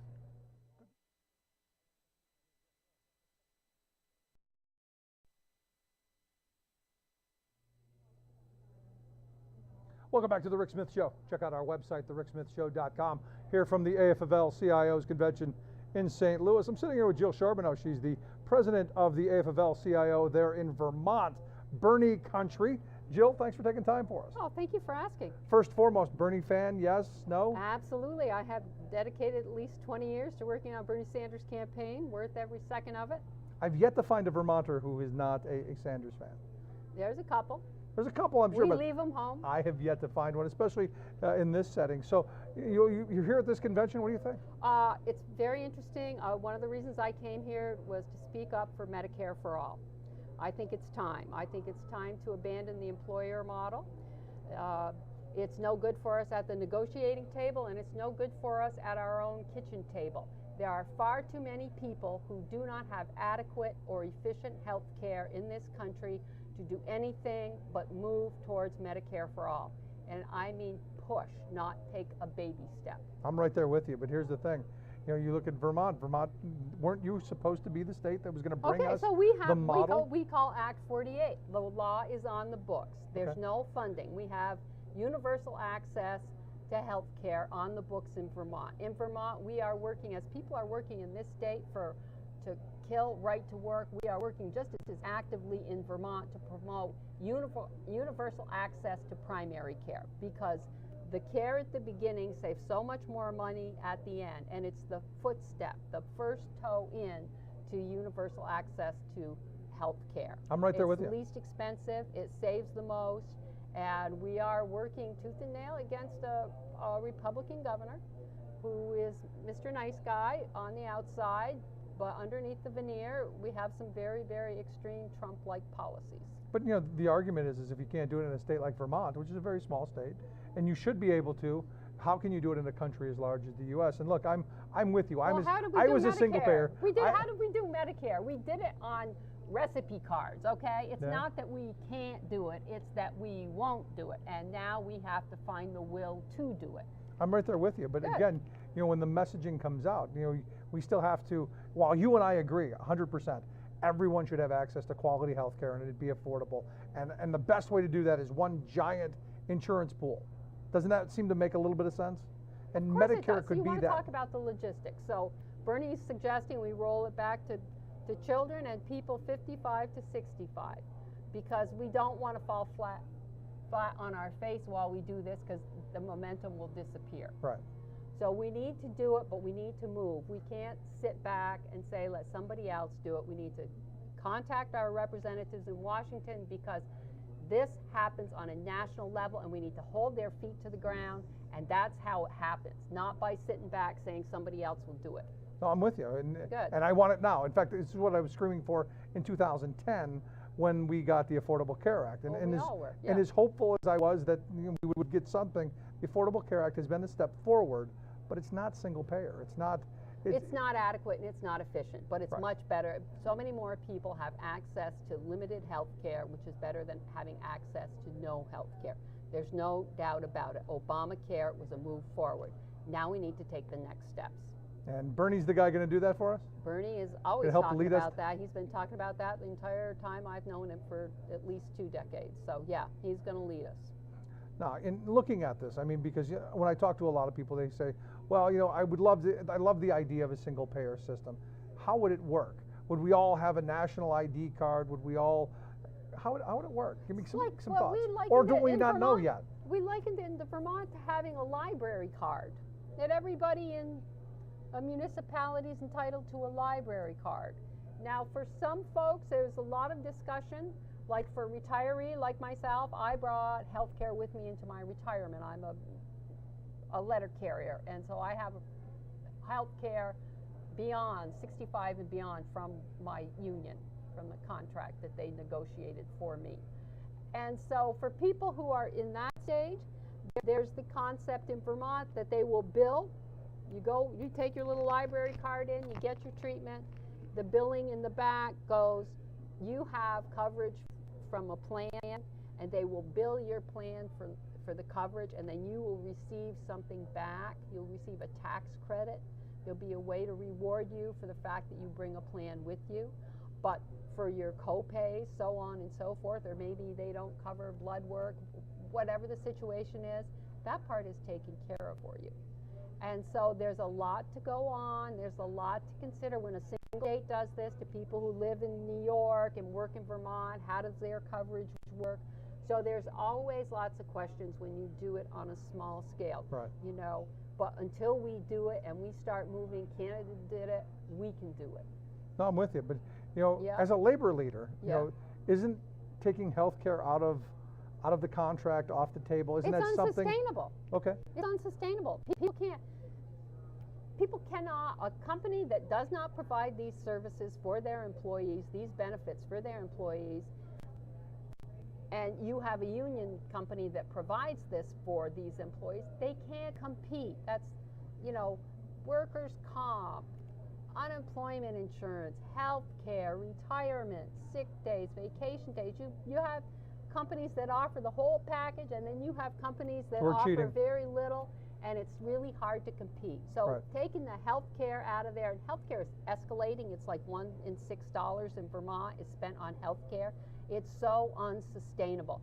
We need to move to a national model that includes everyone. And the other part of this is, we're moving towards an economy where more people are working different jobs. Just to cobble together an existence. You're looking towards the gig economy of where people are working for doing contract work. It just seems that the employer-based model is, one, unsustainable, but two, just kind of, in my opinion, dumb, because look, once you get sick, You can't you work. end up losing your job. You can't work. And when you lose your job, you end up losing your health care. It seems like this, in bad times, it only gets worse. So it seems to me that... And the gig economy, these independent contractors, that's worse than right to work. There's no overtime. There's no minimum wage. No minimum wage, no copay into Medicare and Social Security. You don't have workers' comp. You don't have an unemployment benefit. I mean, But you are your own boss. I'm my own boss too at home, but nobody pays me.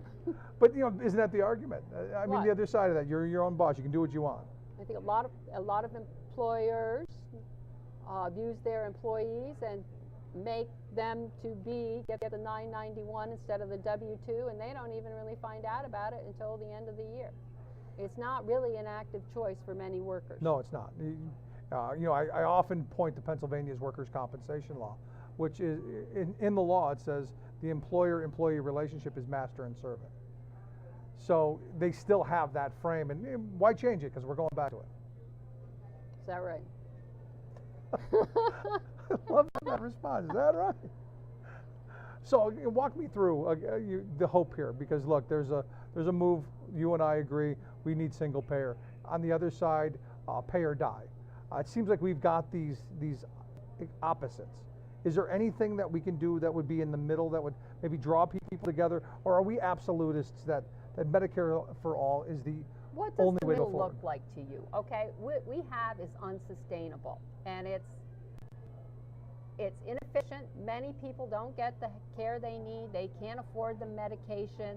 Right. It is really unsustainable in so many levels. So what would a middle look like to you? Where could the middle be? We just had Obamacare where they had these subsidies, and guess who's making money? The insurance companies, sure. Okay, you need to get the insurance companies out. That's 30% of the cost. We pay more than any nation on earth, and we do not have the results that one would expect. So let me ask you, because even Donald Trump has come out and said, you know, we're bailing out these insurance companies. He's using the insurance companies as a boogeyman as well, and they are. How is it that we can't seem to come together on something as hated as insurance companies and say we want to get them out? Why is it? Why do you think that the right seems so intent on this private system? Because business supports it, corporations support it. It's an ability. Insurance companies are powerful and rich, and they so it comes have down to many the money. friends. Yeah, it's about money. It's about all this is about. Show me the money. Exploiting workers. Okay, if they paid people a fair day's wage for a fair day's work, you wouldn't have unions. Yeah, I often tell people if you don't want a union in your facility, treat your people good. Yeah. And people need health care. There's no two ways about it. The other thing that I like to bring up to people is I'm a baby boomer, and my people are coming to long-term care, and that's going to break the bank. Because it's Medicaid. I mean, what's always been interesting to me. They're not going to be able to care for themselves.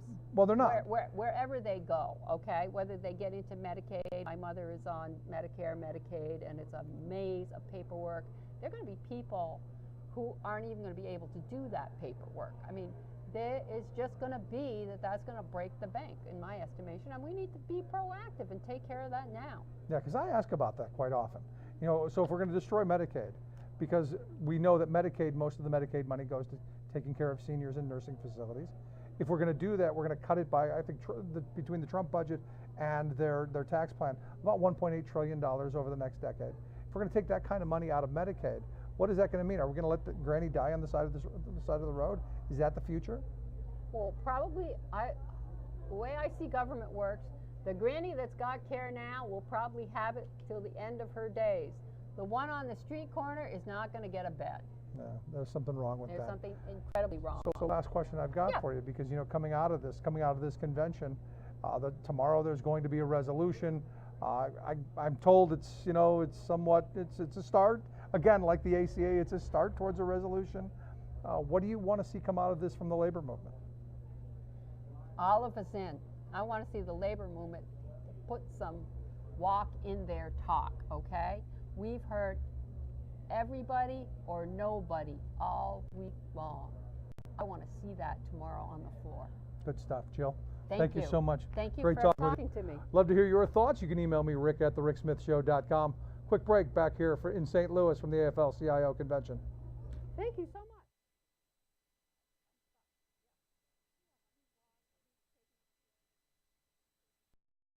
Welcome back to the Rick Smith Show.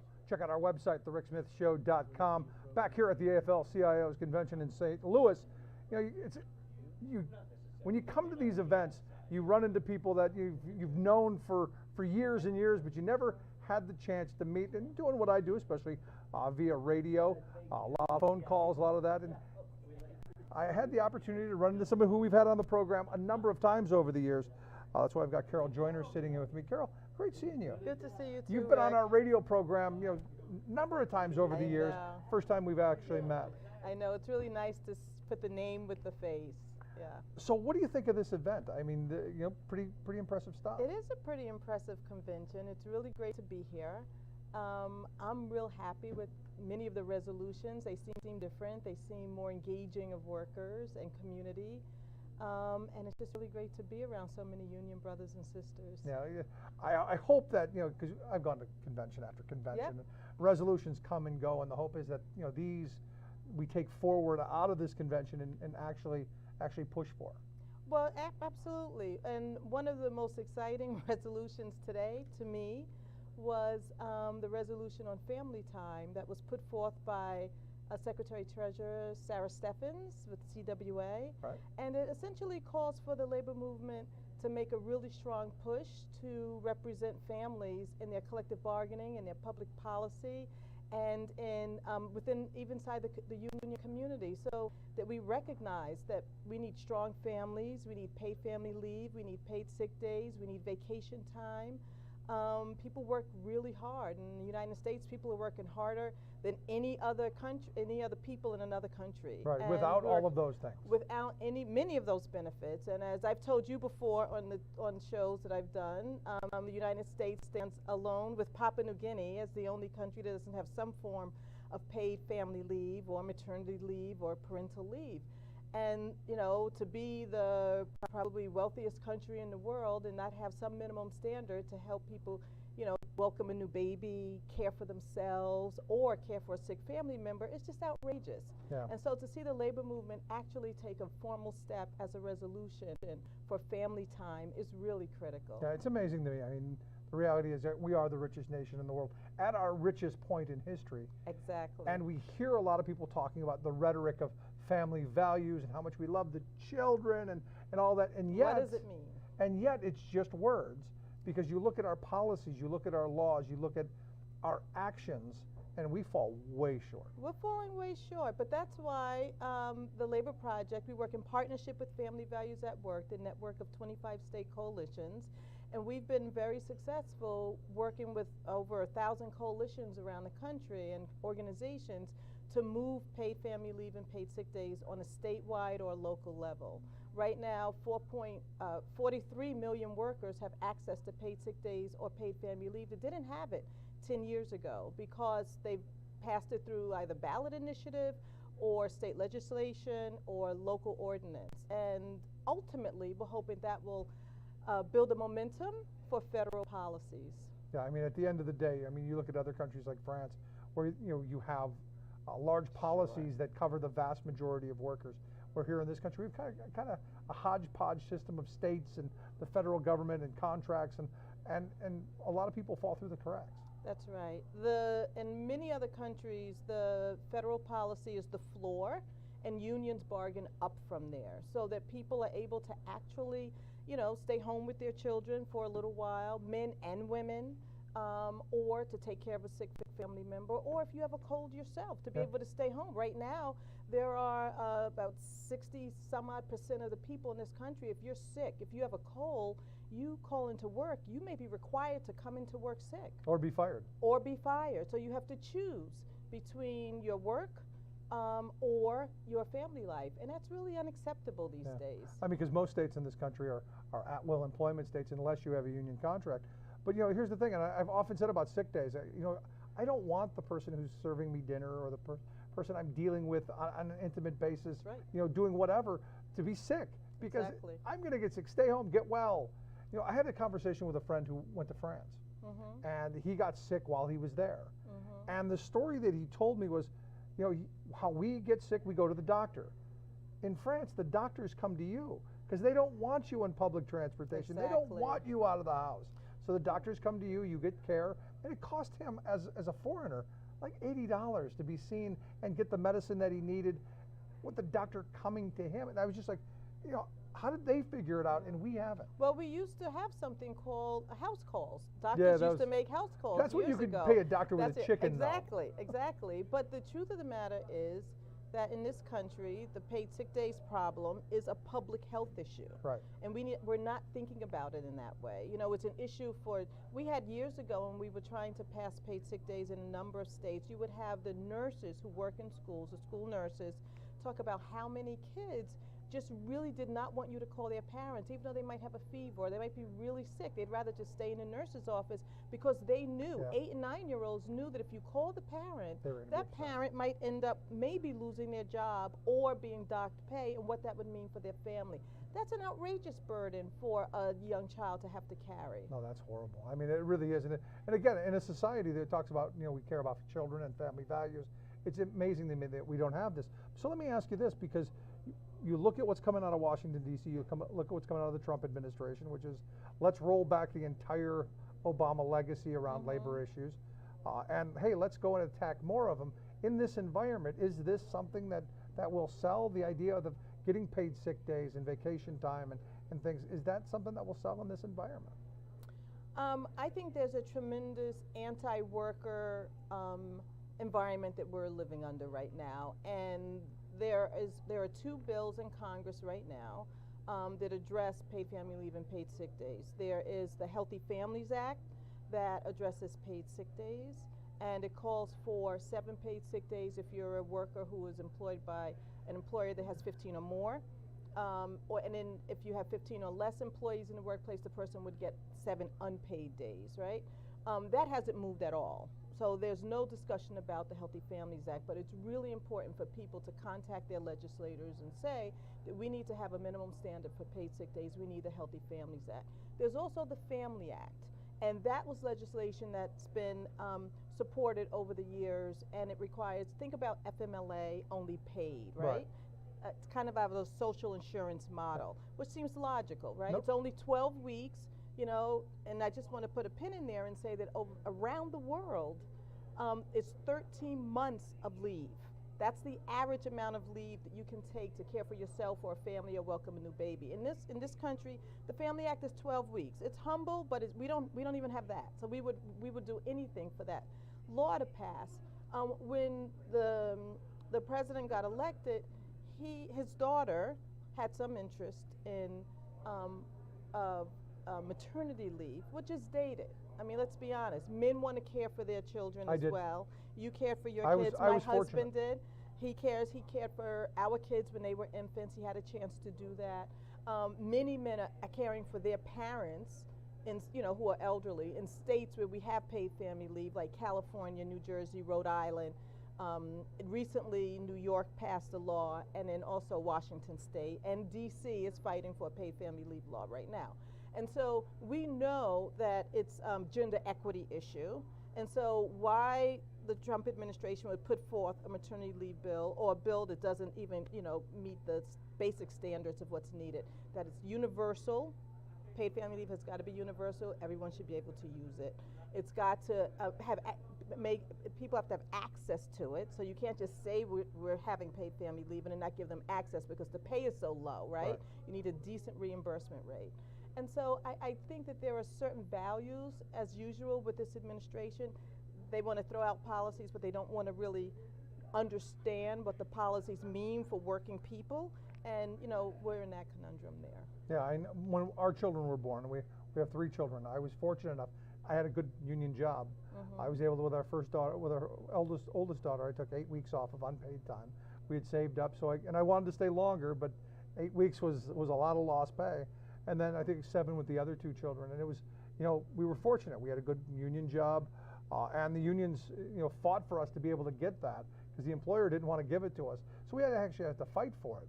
And in a lot of workplaces, I'm sure that people want to take it and can't because the employer puts pressure on them. They put pressure on them. What's exciting about this conference is that I think more unions understanding this important policy, paid leave, paid sick days, family time, means that not only will they be fighting to win it in public policy, but they'll also be fighting at the bargaining table.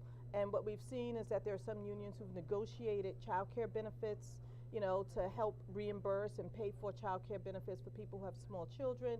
We know that paid sick days is a very common bargaining item inside of contracts, and we're hoping more people will, bargain for paid family leave. And you can win it. We can win at the bargaining table. We can win it in public policy.